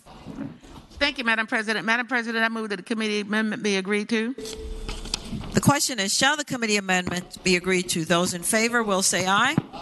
Those opposed, no. Committee amendment is agreed to. House Bill 857, reported from the Committee on Education and Health with an amendment, and from the Committee on Finance and Appropriations. Chair recognizes again Senator Lucas, the gentlelady from Portsmouth. Thank you, Madam President. Madam President, I move that the committee amendment be agreed to. The question is, shall the committee amendment be agreed to? Those in favor will say aye. Those opposed, no. The committee amendment is agreed to. House Bill 912, reported from the Committee on Commerce and Labor. House Bill 919, reported from the Committee on Education and Health with an amendment, and from the Committee on Finance and Appropriations with amendments. Chair recognizes first the gentlelady from Portsmouth, Senator Lucas. Yes, Madam President, I move that the committee amendment be agreed to. Question is, shall the committee amendment from Education and Health be agreed to? Those in favor will say aye. Those opposed, no. The committee amendment is agreed to. Chair now recognizes Senator Howell, the gentlelady from Northern Fairfax County. Madam President. The senator from Augusta, Senator. I'd like to speak to this one at this committee amendment? Yes. Sir? From Finance, right. The on the House Bill 919, as discussed this with Senator Howe. We'd have to pull it out of the block, sir, in order to do that? No. It's not in the block? The amendments. Oh, the amendment. I'm sorry. Go ahead. Rejecting the amendments, Madam President. There are a series of 4 amendments, and I'd like to separate the amendments, the 3 put in a block, and the final one voted on separately, and I'd like to speak to the reason for that, Madam President. So if you would just enlighten me, we're saying the first 3 right, are first 3 together? in a block, right. All righty, and the one from, and number 4 is by itself. Thank you. Yes, Madam President. And Senator, speaking to that, the first 3 amendments set up a condition where the Commissioner of Health will convene a work group to study contaminants in water, and we had been concerned in committee about the cost of this. But as you will look at the first 3 amendments, the second one specifically, it allows discretion on whether this is done, and it will be conditioned on whether or not federal money is available to pay for it, and still at the discretion of the Commissioner. So I would ask that those 3 amendments be adopted, Madam President. The question is, we're going to call on her. We're going to call on her. Excuse me.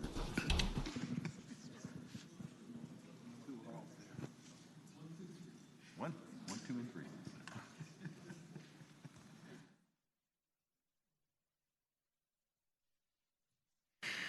All right. So the question is, shall the committee amendments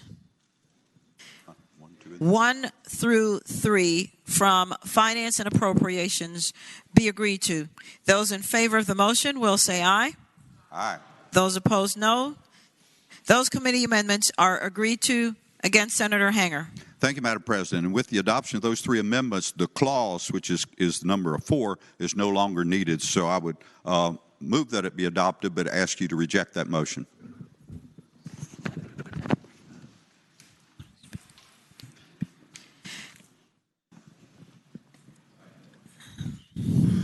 With the recommendation that it be rejected, the question is, shall amendment number 4 be agreed to?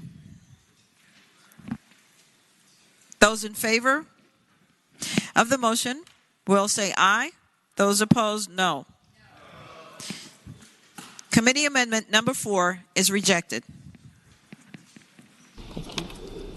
House Bill 927, reported from the Committee on Privileges and Elections with the substitute. Chair recognizes Senator Eben, the gentleman from Alexandria. I move the committee substitute, Madam President. The question is, shall the substitute be agreed to? Those in favor will say aye. Those opposed, no. The substitute is accepted. House Bill 932, reported from the Committee on Commerce and Labor. House Bill 935, reported from the Committee on Finance and Appropriations with the substitute. Chair recognizes Senator Howell, the gentlelady from Northern Fairfax County. Madam President, I move the substitute be agreed to. The question is, shall the substitute be agreed to? Those in favor will say aye. Those opposed, no. The substitute is agreed to. House Bill 1027, reported from the Committee on Commerce and Labor with amendments. Chair recognizes Senator Saslaw, the senior senator from Fairfax County. Madam President, I would move we adopt the amendments. The question is, shall the committee amendments be agreed to? Those in favor will say aye. Those opposed, no. The committee amendments are agreed to. House Bill 1046, reported from the Committee on Finance and Appropriations with amendment. Chair recognizes Senator Howell, the gentlelady from Northern Fairfax County. Madam President, I move the amendment be agreed to. The question is, shall the committee amendments be agreed to? Those in favor will say aye. Those opposed, no. The committee amendments are agreed to. House Bill 1071, reported from the Committee on Education and Health with a substitute, and from the Committee on Finance and Appropriations with amendment. Chair first recognizes Senator Lucas, the gentlelady from Portsmouth. Thank you, Madam President. Madam President, I move that the committee of substitute be agreed to. The question is, shall the substitute from the Committee on Education and Health be agreed to? Those in favor will say aye. Those opposed, no. The substitute is agreed to. Chair now recognizes Senator Howell, the gentlelady from Northern Fairfax County. Thank you, Madam President. I move the amendment be agreed to. The question is, shall the committee amendment be agreed to? Those in favor will say aye. Those opposed, no. The committee amendment is agreed to. House Bill 1083, reported from the Committee on Finance and Appropriations. House Bill 1084, reported from the Committee on Finance and Appropriations. House Bill 1140, reported from the Committee on Privileges and Elections. House Bill 1151, reported from the Committee on Commerce and Labor. House Bill 1162, reported from the Committee on Commerce and Labor with amendment. Chair recognizes Senator Saslaw, the senior senator from Fairfax County. Madam President, I move we adopt the amendment. The question is, shall the committee amendment be agreed to? Those in favor will say aye. Those opposed, no. The committee amendment is agreed to. House Bill 1178, reported from the Committee on Commerce and Labor. House Bill 1204, reported from the Committee on Commerce and Labor with a substitute. Chair recognizes again Senator Saslaw. Madam President, I move that we adopt the substitute. The question is, shall the committee substitute be adopted? Those in favor will say aye. Those opposed, no. The committee substitute is adopted.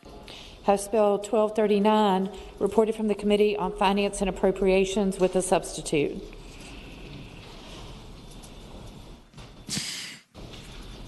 Chair recognizes Senator Howell, the gentlelady from Northern Fairfax County.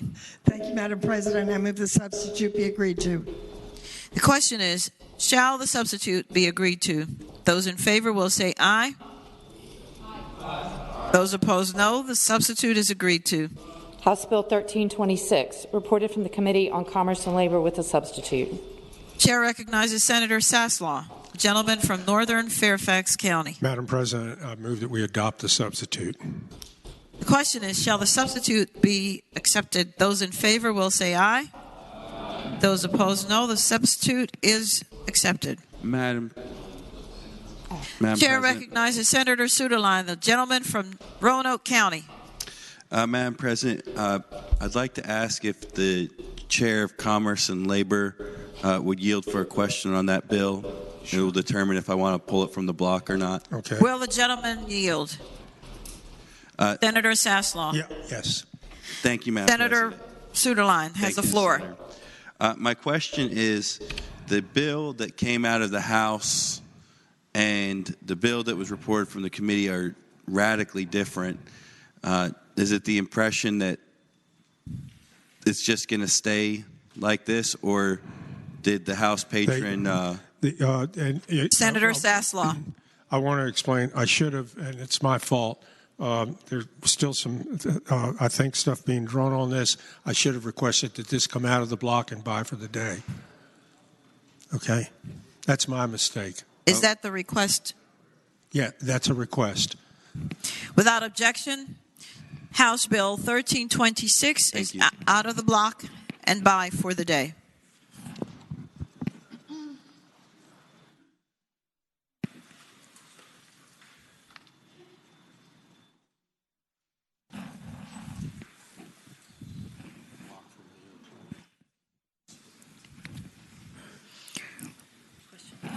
Just waiting for them.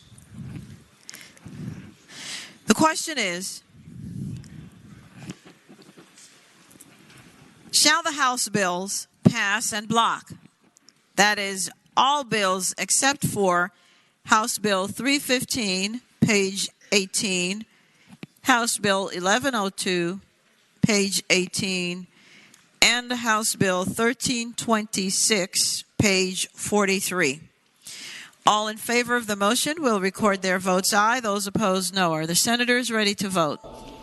Have all the senators voted? Does any senator desire to change their vote? The clerk will close the roll. Ayes 39, no 0. Ayes 39, no 0. The bills in the block pass. On page 43, House Bill 1261, State Environmental Boards, appointment of members to various boards. Chair recognizes... I'm sorry. Reported from the Committee on Agriculture, Conservation, and Natural Resources with a substitute, and from the committee... And the second substitute from the Committee on Agriculture, Conservation, and Natural Resources. Chair recognizes Senator Hanger, the gentleman from Augusta. No. We have to reject the first substitute. And that's Senator Hanger. That's what I have. We have to reject before we accept.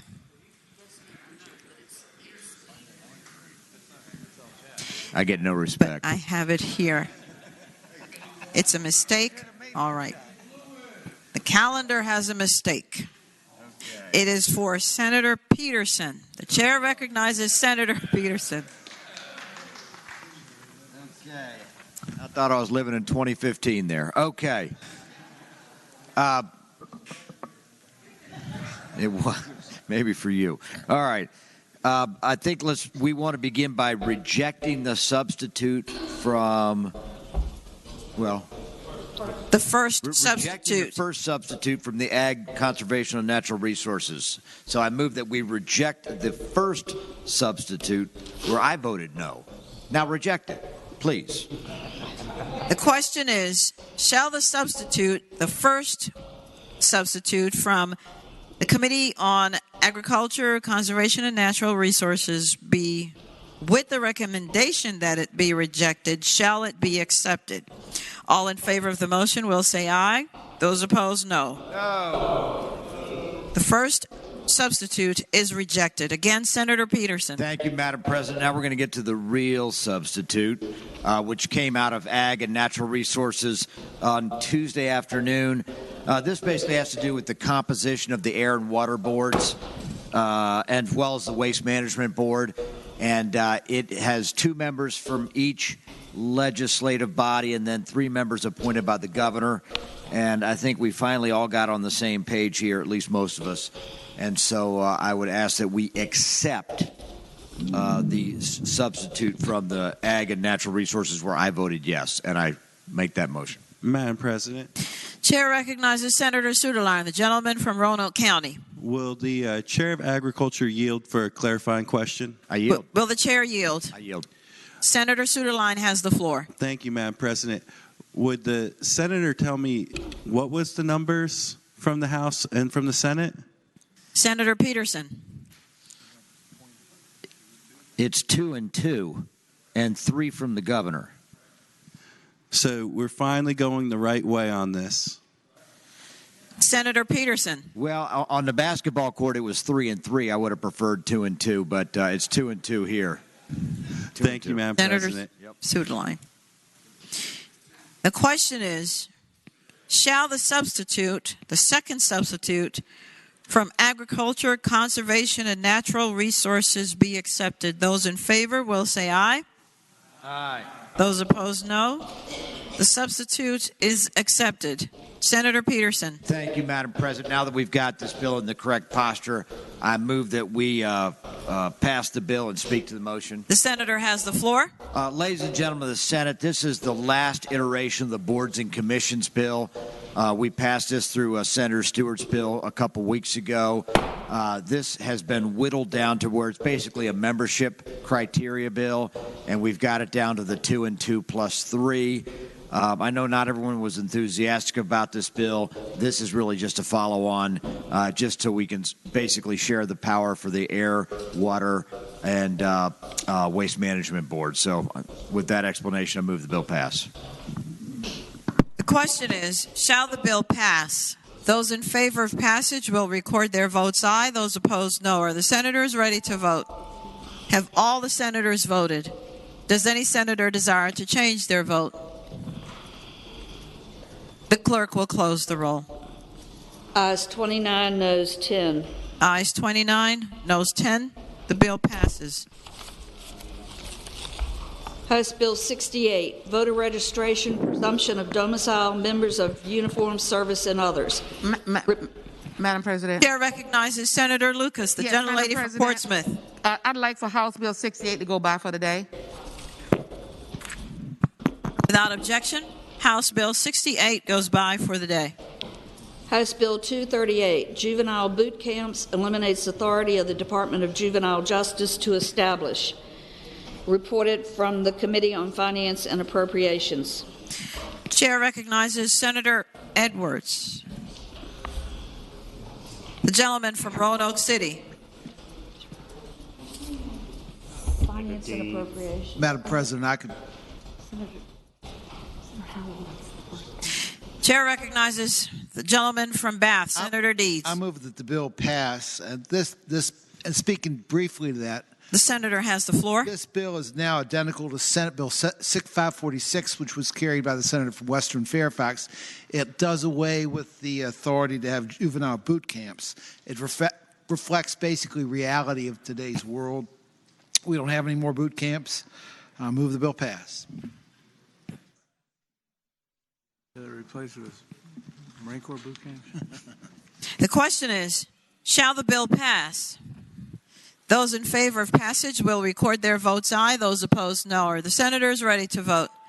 Have all the senators voted? Does any senator desire to change their vote?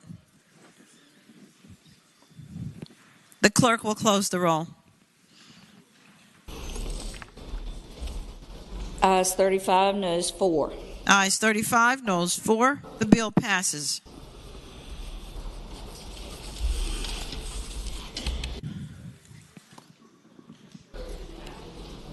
House Bill 305, Elections, Appointment of Commissioner of Elections, Membership of Board, Effective Date. Reported from the Committee on Privileges and Elections with a substitute, and from the Committee on Finance and Appropriations. Chair recognizes the senator from Alexandria, Senator Eben. I move the committee substitute first, Madam President.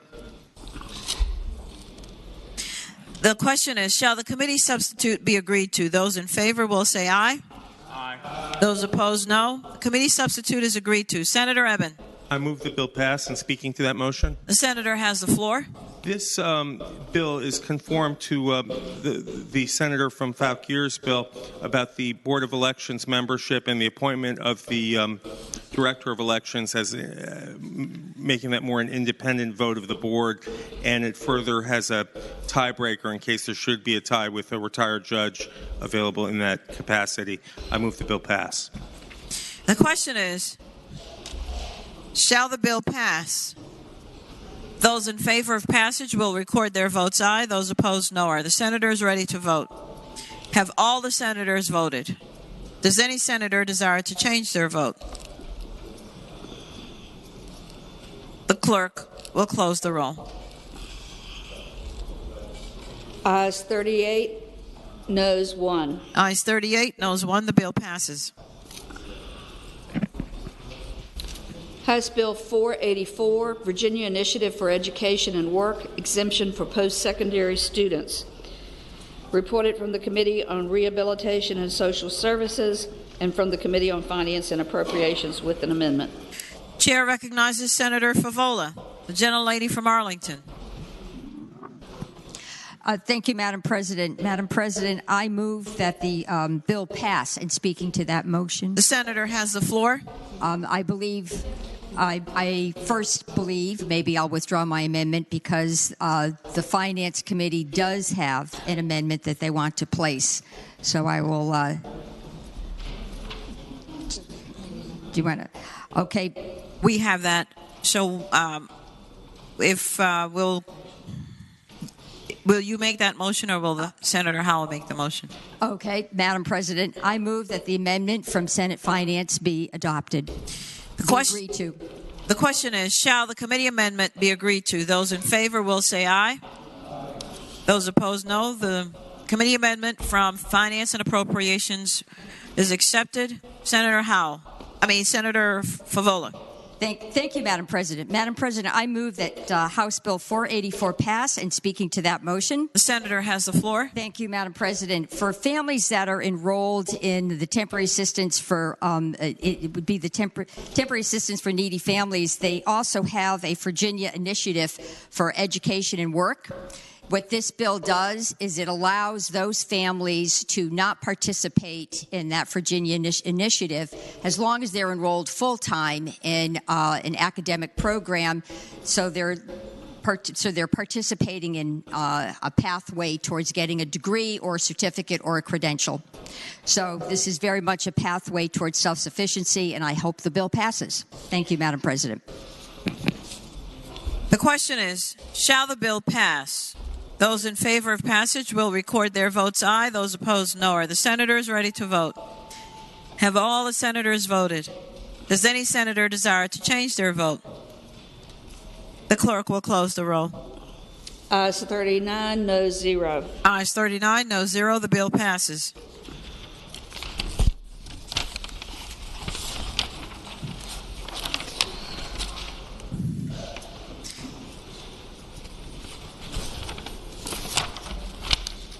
House Bill 606, Fire Insurance Appraisers and Umpires Citizenship Requirements. Reported from the Committee on Commerce and Labor. Chair recognizes Senator Saslaw, the senior senator from Fairfax County.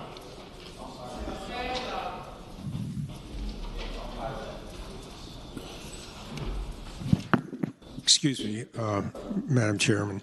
House Bill 606, and I would hope that we would adopt it. What that does is it just removes the requirement that appraisers and umpires, which are like them, who make appraisals for loss or damage to property under the provisions of fire insurance policies, they had, under the current law, they have to be citizens of the Commonwealth. This simply removes that they have to be a citizen of the Commonwealth in order to do that job. And I would, with that, I would move that we pass the bill.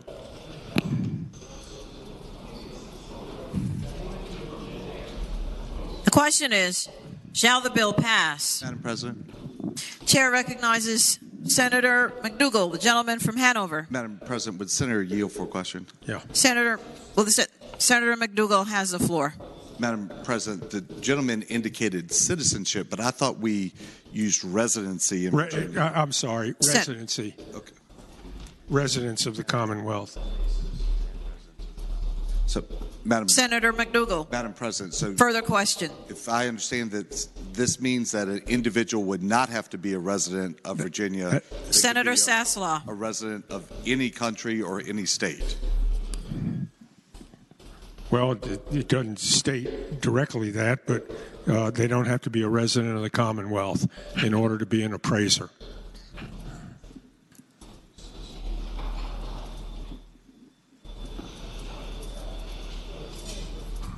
With that, I would move the bill's passage if there's no other questions. There is another question, sir. Senator Cosgrove, the senior senator from Chesapeake. Thank you, Madam President. Speaking to the bill. The senator has the floor. Thank you. Ladies and gentlemen of the Senate, this is a pretty important bill. My wife, who just retired after 25 years with USAA, was every year called out for catastrophes, whether it be for wildfires out in California and Nevada and the western states, or whether it was hurricanes or tornadoes. Well, obviously, she was not a citizen nor a resident of Nevada or California or Mississippi or Florida or whatever, but she would deploy for 6 months at a time down to those states in order to take care of the people who had suffered those losses. When we have hurricane or catastrophic activity here in the Commonwealth, the same thing's going to happen for us. Those people are going to be coming from other parts of the country to come in and help our citizens. So this bill is just going to let them do their job and help those who have suffered tremendous loss to get it done quicker. If we're just going to have Virginia residents doing it, those folks aren't going to be helped for many, many months. I hope you'll pass the bill.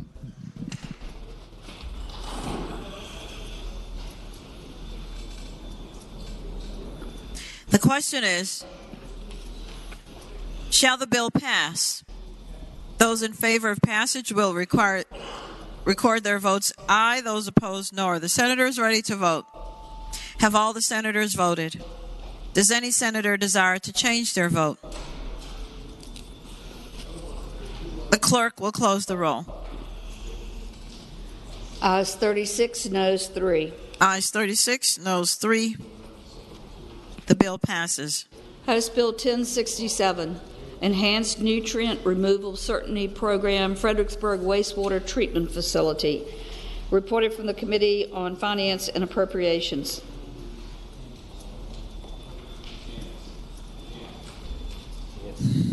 The chair recognizes Senator Peterson, the gentleman from Fairfax City. Thank you, Madam Chair. I thought I was going to pass the book on that one. This is not a substitute, is it? No, sir. It's just a straight I shot. move passage of the bill and speak to the motion. The senator has the floor. Thank you, Madam Chair. I think this is the exact equivalent to the bill that Senator Stewart had, so I'll defer to him. Chairman, the senator from King George, Senator Stewart. Thank you, Madam President. Speaking to the bill. The senator has the floor. Madam President, this bill is identical to the bill, my bill that I carried, I think it was 355, that passed the Senate unanimously. It just adds the city of Fredericksburg to the list of jurisdictions that are on the enhanced nutrient list to try to help and get service for their wastewater treatment plants. The question is, microphone. Before we get, Madam President, Senator Deeds. Before we get the passage to the bill, it looks to me like we have to adopt an amendment from the Finance Committee, and I would move adoption of that amendment. I don't see an amendment on this, sir.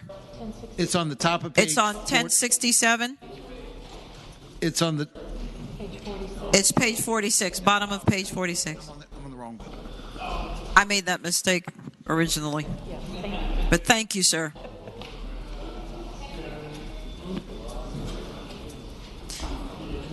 The question is, shall House Bill 1067 pass? Those in favor of passage will record their votes aye. Those opposed, no. Are the senators ready to vote? Have all the senators voted?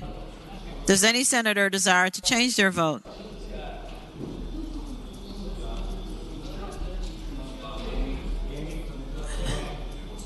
The clerk will close the roll. Ayes 39, no 0. Ayes 39, no 0. The bill passes. House Bill 1173, Fair Labor Standards Act, Overtime Employer Liability, reported from the Committee on Commerce and Labor with a substitute, and from the Committee on Finance and Appropriations with a substitute. Senator Clark. For what purpose does the senator from Southern Fairfax County rise? I will yield to the senator Thank you. from Southern Fairfax. My calendar says one thing and I see another. Chair recognizes now the senator from Southern Fairfax County, Senator Barker. Thank you, Madam President. And I move that with a recommendation that it be rejected, I move the adoption of the substitute from Commerce and Labor. With the recommendation that it be rejected, the question is, shall the substitute from Commerce and Labor be agreed to?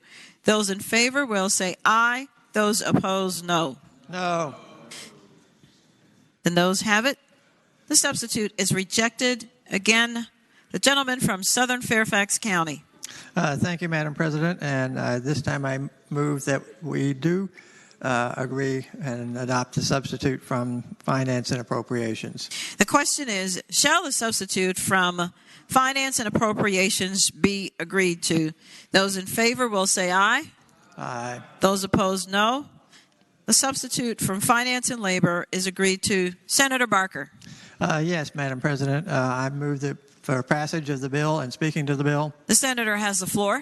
This is the House cognate of the bill that I spoke to earlier dealing with the Fair Labor Standards Act.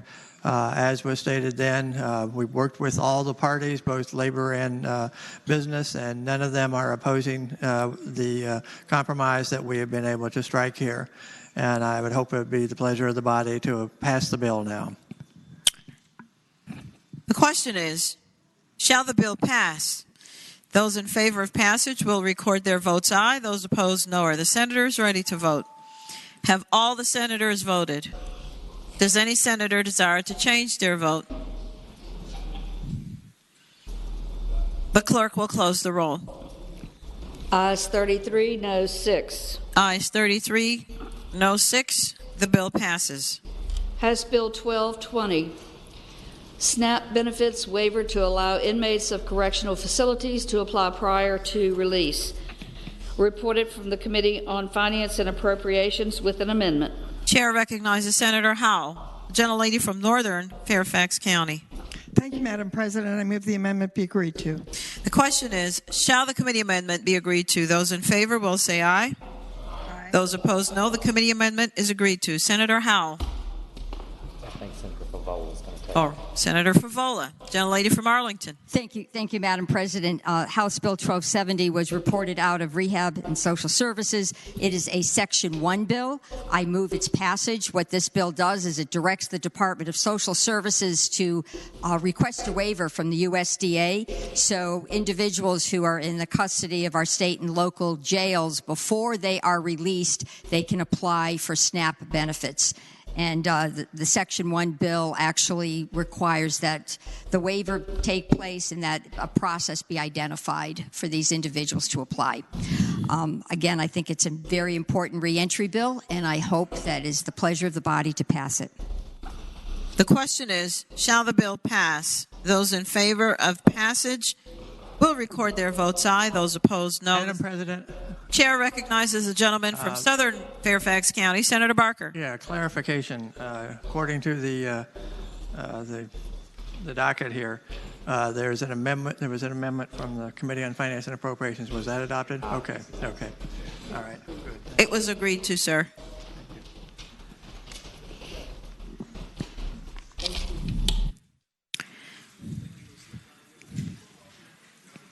The question is, shall the bill pass? Those in favor of passage will record their votes aye. Those opposed, no. Are the senators ready to vote? Have all the senators voted? Does any senator desire to change the vote?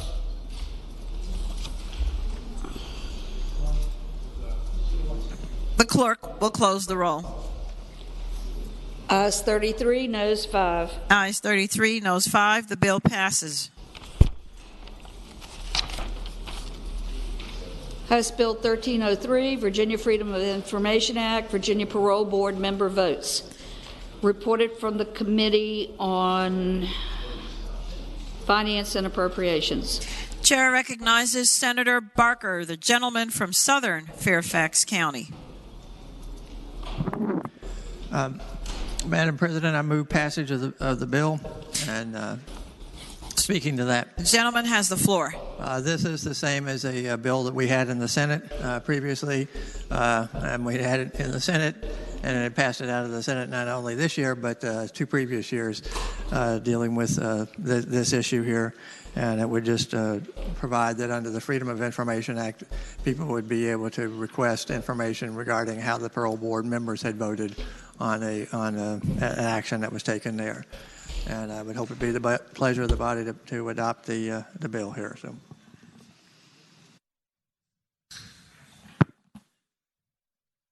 The question is, shall the bill pass?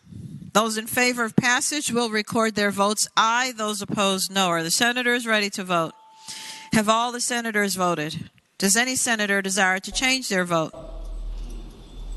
The clerk will close the roll.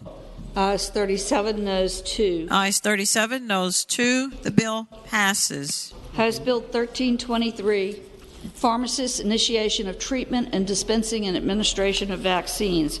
Reported from the Committee on Education and Health and from the Committee on Finance and Appropriations. Chair recognizes Senator Lucas, the gentlelady from Portsmouth. Thank you, Madam President. Madam President. Substitute on that. There is There's a substitute on that. I'm sorry, I didn't read that. Yes. Madam President, I move that the committee substitute be agreed to. The question is, shall the substitute from the Committee on Education and Health be agreed to? Those in favor will say aye. Those opposed, no. The substitute is agreed to. Again, Senator Lucas. Yes, Madam President, I move that the bill pass. And speaking to the bill. I yield to the gentlelady from Henrico. The chair recognizes the senator from Henrico, Senator Donovan. Thank you, Madam President. Move the bill pass and speak to the bill. The senator has the floor. This is the pharmacy scope bill that's going to give pharmacists the ability to do some CLIA-approved testing, to vaccinate, and just improve accessibility for things they've actually been doing throughout the COVID crises and have done a really good job on. This bill is in the correct form that we hope to conform my bill to when we get to conference. I hope that you will vote for the bill. Thank you. The question is, shall the bill pass? Those in favor of passage will record their votes aye. Those opposed, no. Are the senators ready to vote? Have all the senators voted? Does any senator desire to change their vote? The clerk will close the roll. Ayes 39, noes 0. Ayes 39, no 0. The bill passes. Uncontested calendar, House bills on second reading. Chair recognizes the gentlelady from Hampton, Senator Locke. Thank you, Madam President. Having voted on the prevailing side by which House Bill 1303 passed, I move to reconsider the vote. What page is that? 48. Yes.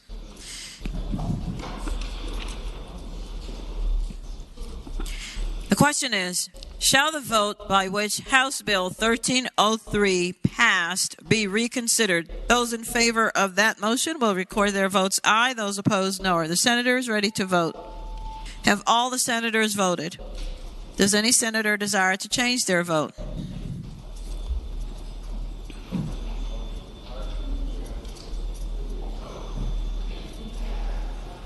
The clerk will close the roll. Ayes 39, no 0. Ayes 39, no 0.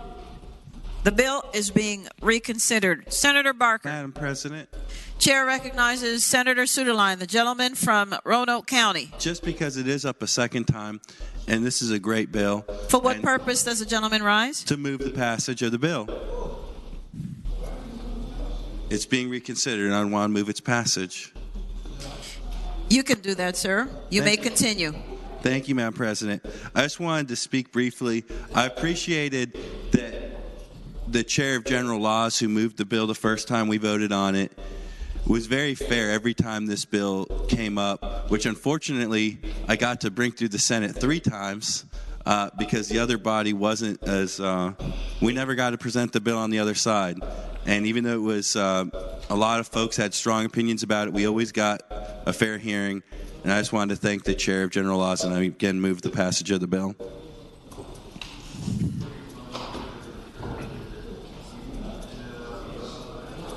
The question is, shall the bill pass? Those in favor of passage will record their votes aye. Those opposed, no. Are the senators ready to vote? Have all the senators voted? Does any senator desire to change their vote? The clerk will close the roll.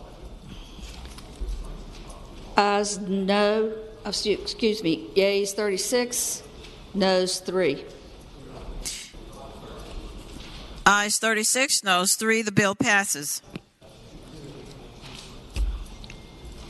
Uncontested calendar. House bills on second reading.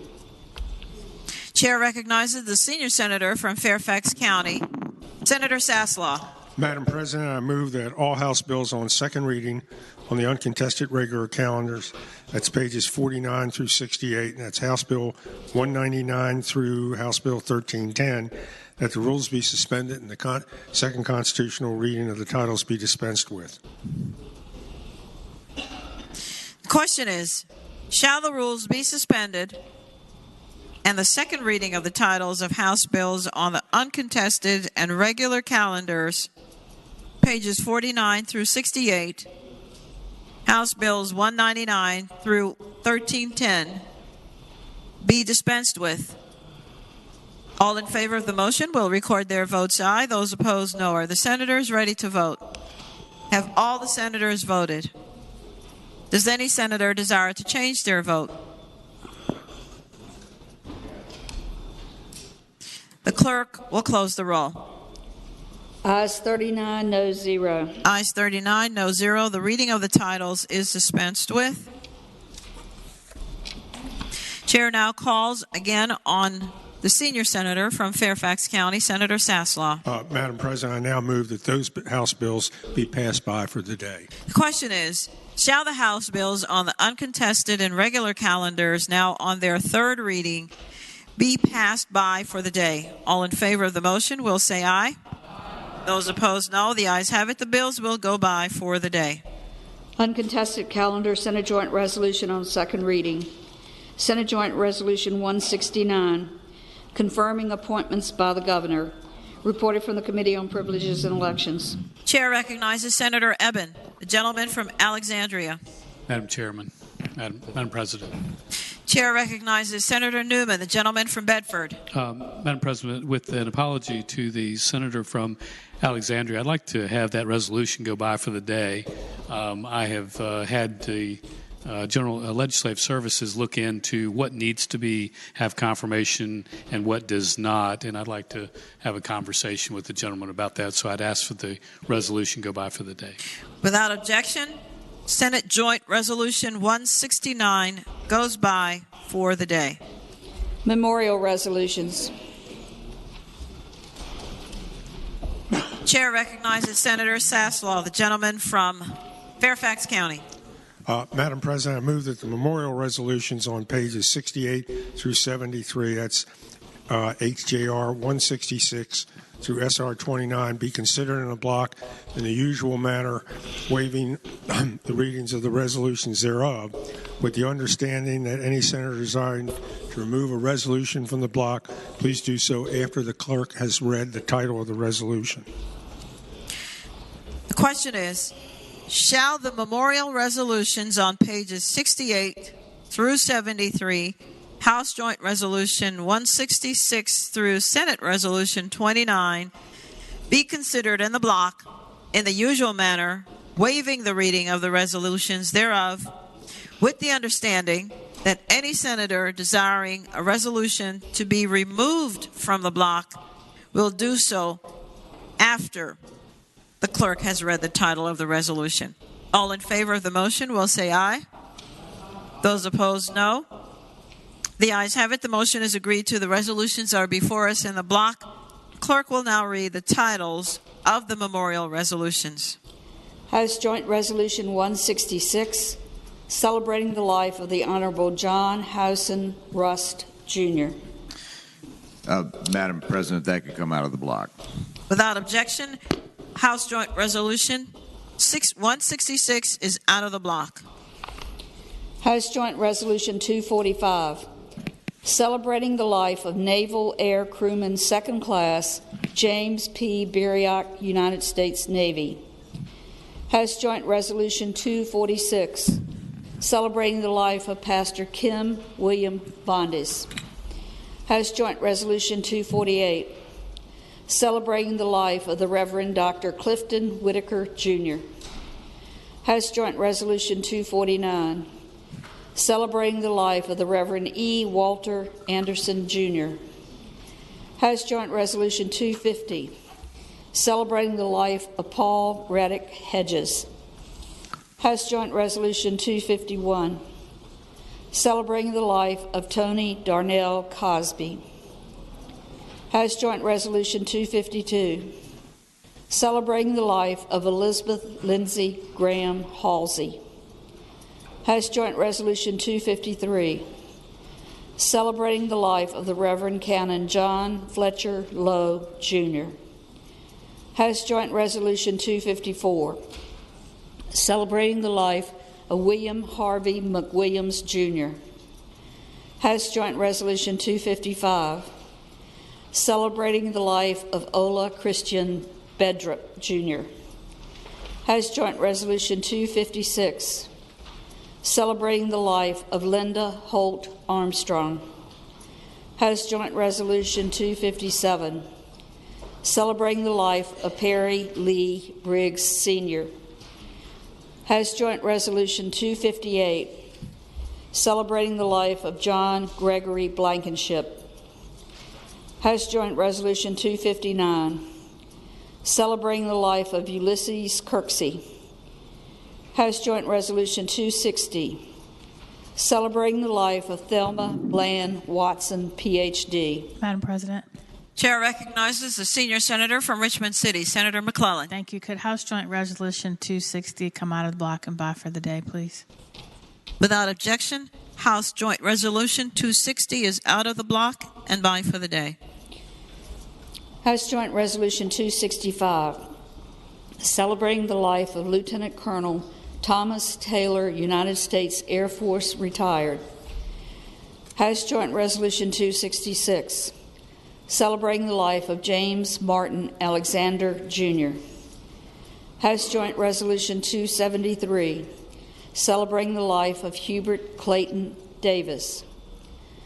House Joint Resolution 274, celebrating the life of Larry Benton Day, Sr. House Joint Resolution 275, celebrating the life of Sergeant Major Harry DeLorean, United States Army, retired. House Joint Resolution 276, celebrating the life of Eunice M. Wilder. Madam President. Chair recognizes the senior senator from Richmond, Senator McClellan. Thank you, Madam President. Could House Joint Resolution 277 come out of the block and by for the day, please? 276 or 277? I'm sorry, 276. I read the board wrong. Without objection, House Joint Resolution 276 is out of the block. Is it by for the day? And also by for the day. House Joint Resolution 277, celebrating the life of Mary Frances Andrews Melton. House Joint Resolution 278, celebrating the life of Maybelle Ann Smith Fountain. House Joint Resolution 281, celebrating the life of Thomas Francis Farrell II. House Joint Resolution 282, celebrating the life of Virginia Ann Taylor. House Joint Resolution 286, celebrating the life of Thomas Patrick Burke, Jr. House Joint Resolution 287, celebrating the life of the Reverend Jean Marie Pupke. House Joint Resolution 289, celebrating the life of Dorothea Bayford. Senate Joint Resolution 156, celebrating the life of Maury B. Brickhouse. Senate Joint Resolution 157, celebrating the life of Eddie Harrell Hodges. Senate Joint Resolution 159, celebrating the life of Naval Air Crewman Second Class James P. Biriak, United States Navy. Senate Joint Resolution 160, celebrating the life of Lieutenant Paul R. Fridley, United States Navy. Senate Joint Resolution 171, celebrating the life of Sarah Bell Bennett Grant. Senate Joint Resolution 172, celebrating the life of Wendell Oliver Scott, Jr. Senate Joint Resolution 174, celebrating the life of Elizabeth Sexton Harrington. Senate Joint Resolution 175, celebrating the life of Josh Newman. Senate Joint Resolution 179, celebrating the life of Connor Garkska. Senate Resolution 24, celebrating the life of the Reverend Gary Michael Roberts. Senate Resolution 25, celebrating the life of Donald Burns Baker. Senate Resolution 27, celebrating the life of Rebecca May Benson Cross. Senate Resolution 28, celebrating the life of Mary Dear Moon. Senate Resolution 29, celebrating the life of Joyce Evelyn Drumgold Bland.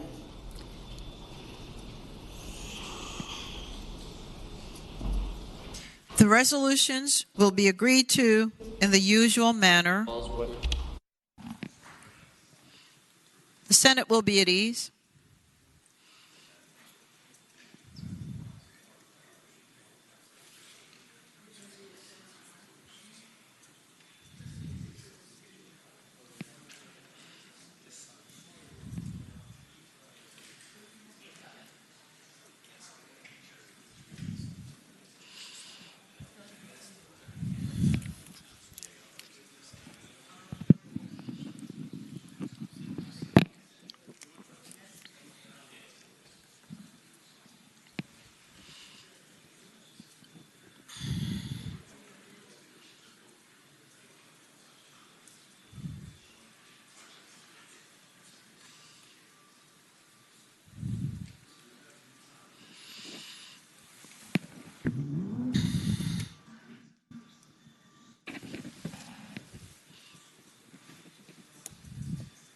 The House will come back to order. The chair recognizes Senator McPike, the gentleman from Prince William. Thank you, Madam President. I'd ask that Senate Joint Resolution 179 come out of the block. Without objection, Senate Joint Resolution 179 is out of the block.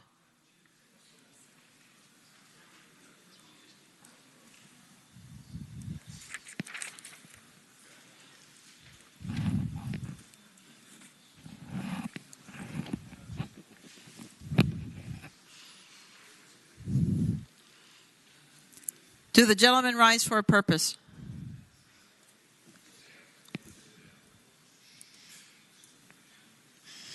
The following memorial resolutions are out of the block. House Joint Resolution 166, 260, 276, and Senate Joint Resolution 179. The resolutions will be agreed to in the usual manner. All those in favor of agreeing to the memorial resolutions, please rise.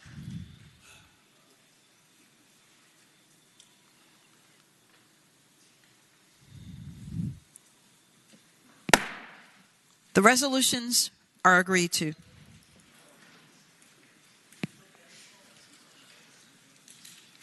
House Joint Resolution 166. Page 68. Page 68. Chair recognizes the gentleman from Fairfax City, Senator Peterson. Thank you, Madam President. Ladies and gentlemen of the Senate, I move that the resolution be agreed to.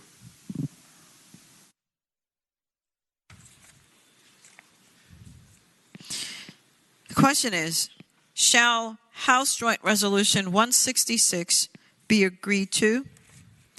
All those in favor of agreeing to the memorial will do so in the usual manner. Please rise.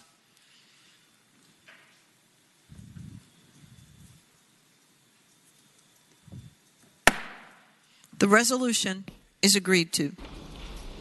Senate Joint Resolution 179.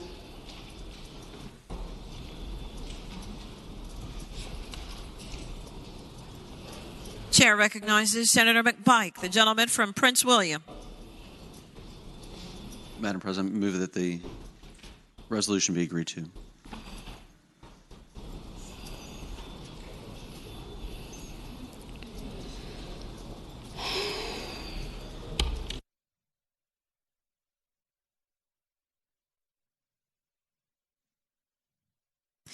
The question is, shall the resolution, Senate Joint Resolution 179, be agreed to? All those in favor of agreeing to the memorial, please rise.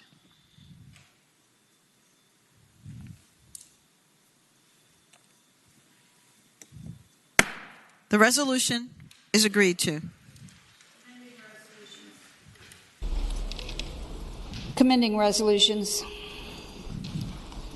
Chair recognizes the senior senator from Fairfax County, Senator Saslaw. Madam President, I move that the commending resolutions on page 73 through 77, that's HJR 247 through SR 30, be considered in the block by voice vote, waiving the reading of the resolutions with the understanding that any senator desiring to remove a resolution from the block, please do so after the clerk has read the number of the resolution.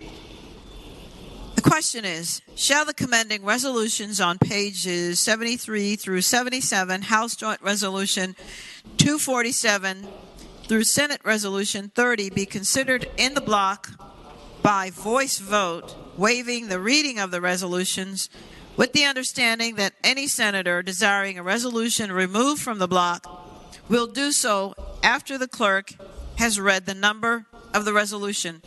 All in favor of the motion will say aye. Those opposed, no. The ayes have it. The motion is agreed to. The resolutions are before us in the block. The clerk will now read the number of the resolutions. House Joint Resolutions 247, 261, 262, 263, 267, 268, 269, 270, 271, 272, 279, 280, 283, 285, 288, 290, 291, 292, 300. Senate Joint Resolutions 104, 110, 162, 163, 164, 165, 166, 168, 170, 173, 176, 177, 178, Senate Resolutions 22, 30. The question is, shall the resolutions be agreed to? All in favor of agreeing to the resolutions will say aye. Those opposed, no. The resolutions are agreed to. Chair calls on the senior senator from Fairfax County, Senator Saslaw. Madam President, I inquire the clerk, does that complete the calendar for today? Yes, sir. Thank you. Is there any other business to come before the Senate? The chair recognizes the gentleman from James City County, Senator Norman. Thank you, Madam President. I rise for a point of personal privilege that will have a corollary attached to it. Senator has the floor. Madam President, I noted as we were working our way through all phases of the calendar today that there were a number of bills both on the regular and the uncontested calendar that had meandered their way through the Senate Education and Health. And as a result of that, I wanted to respectfully ask if the senior senator from Fairfax County would be so thoughtful to yield for a question. Will the senior senator from Fairfax County yield? He yields. The gentleman has the floor. James City County. Thank you, Madam President. My question would be, am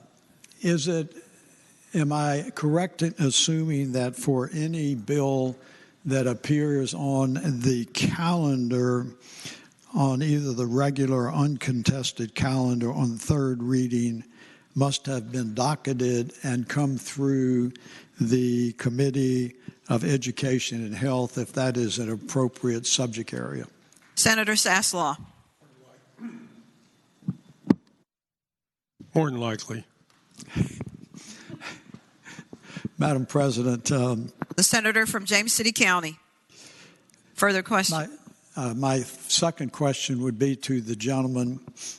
To your knowledge, will the gentleman yield from Fairfax County? Oh, yes, I yield. The senator yields. Gentleman from James City County has the floor. Thank you, Madam President. I know that I put people to sleep frequently, so I'm not the least bit offended. Madam President, my question is, to your personal knowledge, have all bills that have been sent to us in the Senate from the House of Delegates that have been referred to the Committee on Education and Health been appropriately docketed for consideration by that committee and for final disposition, either in passage or to be defeated? Senator Saslaw. That I'm not totally sure of, but because I'm not the chair of that committee. Madam President, if I may. The senator from James City County has the floor. Madam President, my question to the gentleman would be, is it not in fact the current custom, tradition, and usage of the Senate of Virginia that all bills that are referred to us and then thereby referred to a committee placed on the docket of that committee for appropriate disposition, whether it is for passage or failure? The senior senator from Fairfax County has the floor. Madam Chairman, in recent times, we've more or less stripped to that policy, but I would remind the senator from James City County that when I first got here, often a whole batch of bills would be dumped in the trash can in front of a lot of the sponsors. Madam President. The senator from James City County has the floor. We've improved some. Madam President, I would say that much has changed in the entire General Assembly since 1699, and there have been Is that a further question? Until 1799. And there have been a number of improvements. I would ask the gentleman, based upon his... Will the senator from Fairfax County yield? Absolutely. Senator from James City County has the floor. Thank you, Madam President. I would ask the gentleman, based upon his current experience in recent years, does he not support the proposition on the custom usages and tradition of the Senate that all House bills referred to us should be placed on the docket for consideration? Senator Saslaw. Well, I do that in my committee. Madam President. Senator from James City County. The senator has the floor. Madam President, I have enormous respect for the pervasiveness and the totalitarian influence that the senior senator from Fairfax County has, and I am confident that he confers frequently with the chairman of his committees. And in fact, am I comforted in knowing that if you were asked by any committee chairman that you would affirm to them that all House bills referred to the Senate should be placed on a docket for consideration? I would say The senator from Fairfax. I would say to the senator from James City County that how each committee is run, I leave up to the chairman of that committee. I have a policy for my committee, and they may have policies for their committees. Madam President, that concludes my questions. I have a motion to make. Are you sure? I am absolutely sure. All right. Madam The President. chair recognizes the gentleman from James City County, Senator Norman. Madam President, I am respectfully going to make a motion before the body that all bills referred to the Senate of Virginia from the House of Delegates be placed on the committee docket for consideration either in the affirmative or in the negative, which is consistent with the custom, usage, and tradition of the Senate for many, many years. Parliamentary inquiry. The chair recognizes the gentleman from Alexandria, Senator Eben. Would the gentleman from James City County's motion require the suspension of the rules? Madam President, it is a procedural motion, and I would respectfully say that as you look at Senate Rule 21 and you read it in its entirety, there's no prohibition for making a motion like that on the floor. And in fact, there is a provision that could address it but does not under Rule 21H. Upon completion of the calendar, senators expressing points of personal privilege and such other business as may come before the Senate. And I would further say, Madam President,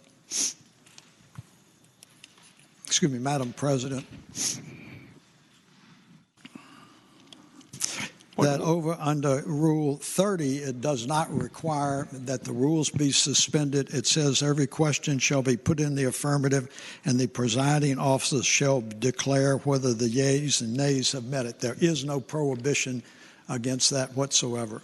And if, in fact, there is one, I invite you to show it to me. Madam President.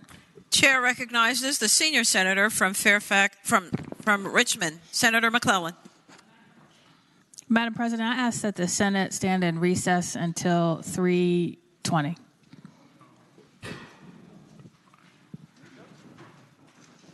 $3:30. I'm sorry, Senator? 3:30. 3:30. Without objection, the Senate is in recess until 3:30. Madam President. Chair recognizes the gentlelady from Hampton, Senator Lucas. This is Senator Locke. I'm sorry, Senator Locke. Upon recess, I would ask that the Senate Democratic Caucus meet in the back room. Madam President, I would invite the Senate Republican Caucus to our normal prayer room where we may need some divine intervention.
The Senate will come to order.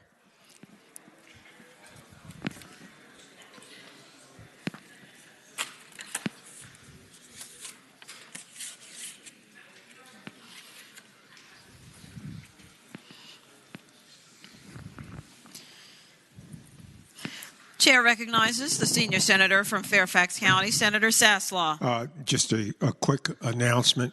There will be a meeting at the Chair of Education House desk when we adjourn, and we're going to refer the 5 or 6 bills on that list to Rules Committee, which meets tomorrow. They will be docketed, and they will be heard, and they will be voted on.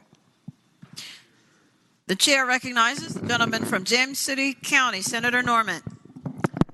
Madam President, speaking to the announcement from the senior senator from Fairfax County. The senator has the floor. Thank you very much, Madam President. I appreciate my dear friend embracing the wisdom of my approach on this and adhering to the protocol of the Senate, and I respectfully withdraw my motion with the anticipation that those bills will be reported. Without objection, the motion is. The chair recognizes the gentlelady from Portsmouth. Yes, ma'am. Madam President, I'd like to respond to the statement that was just made by the gentleman from James City County. The senator may continue. Senator Norman, anytime I've ever given you my word, I've kept it, good or bad or indifferent. You have my word that the bills will be, I will refer them from my desk this afternoon. They will be referred to Senate rules, and they will get a hearing. Madam President. The chair recognizes the gentleman from James City County. Madam President, I think most of you in this body know me, and that's why. For what purpose does the gentleman rise? Address the comments. Personal privilege, whatever you would like to characterize. The senator has the floor. Thank you, Madam. There's a reason they refer to me as Senator Cream Puff, and that is because I am so easy. And you can thank my wife. You can thank my wife for that. Okay. But having said that, I was reasonably careful, and I tried to be circumspect in the way that I phrased my issue this afternoon, and I was not looking for accountability or complicity from anyone. And I was very deliberate about that. And I was also very deliberate in where I directed my questions. And it was not inadvertent or an oversight that I did not direct the questions to the Chairman of Education and Health. I intentionally directed them to the Majority Leader. So I would say, Madam President, the Chairman of Education and Health does not need any explanation to me. I was not making any accusation to you. And I think that you are every bit as honorable as I am.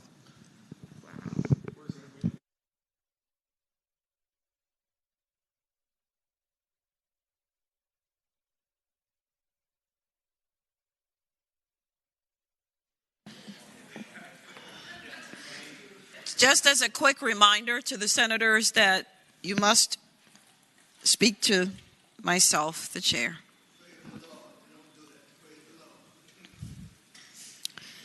Understood.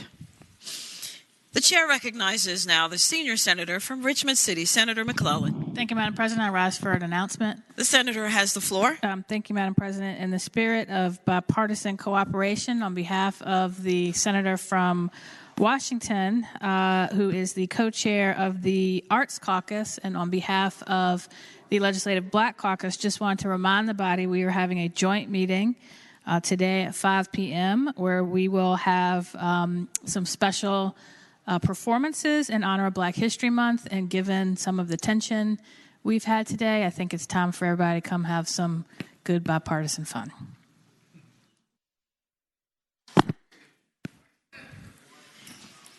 Is there any other business to come before the Senate? Madam President. Chair recognizes the gentleman from Loudoun, Senator Bell. Thank you, Madam President. I rise for an announcement. The senator has the floor. Just want to remind everybody tonight is the Military Veterans Caucus legislative reception.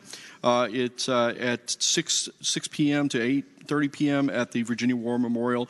We hope that everyone will join us for a few moments. Thank you.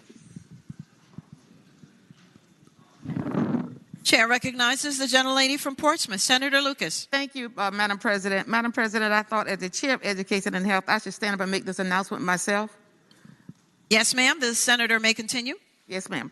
There will be a meeting at the chair's desk immediately upon adjournment of the members of the Committee on Education and Health.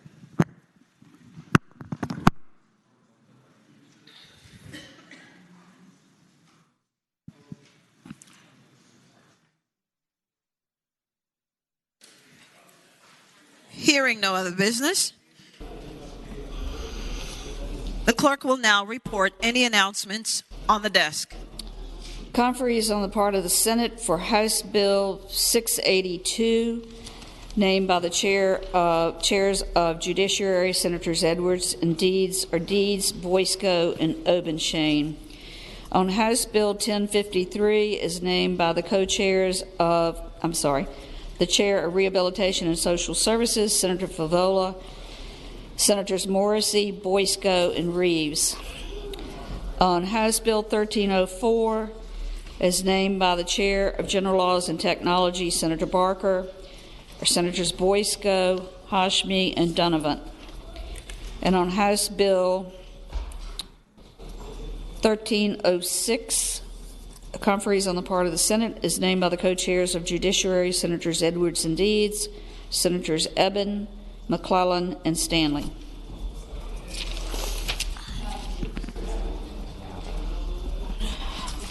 And now, announcements, if I can read them. Education and Health will meet immediately upon adjournment at the chair's desk. The Committee on Transportation will meet immediately upon adjournment in Senate Room 3 in the Capitol. The Education and Health Subcommittee on Public Education will not meet. The Committee on Finance and Appropriations will meet 40 minutes after adjournment in Committee Room B, Pocahontas. Tomorrow, Friday, March 4th, the Committee on Rules will meet at 8:30 a.m., Senate Room 3 in the Capitol. The Democratic Caucus will meet 1/2 hour before session in Senate Room 1 in the Capitol. The Republican Caucus will meet 1/2 hour before session in Senate Room 2 in the Capitol. And the Committee on General Laws and Technology will meet 15 minutes after adjournment Monday in Senate Room 3. Madam President. Chair recognizes Senator Marsden, the gentleman from Western Fairfax County. Thank you, Madam President. The Transportation Committee, if you can get down there as quickly as you can so you can proxy out if you need to get to a House subcommittee or to Finance. We'll give that a few minutes. Make sure that you get there from Ed and Health.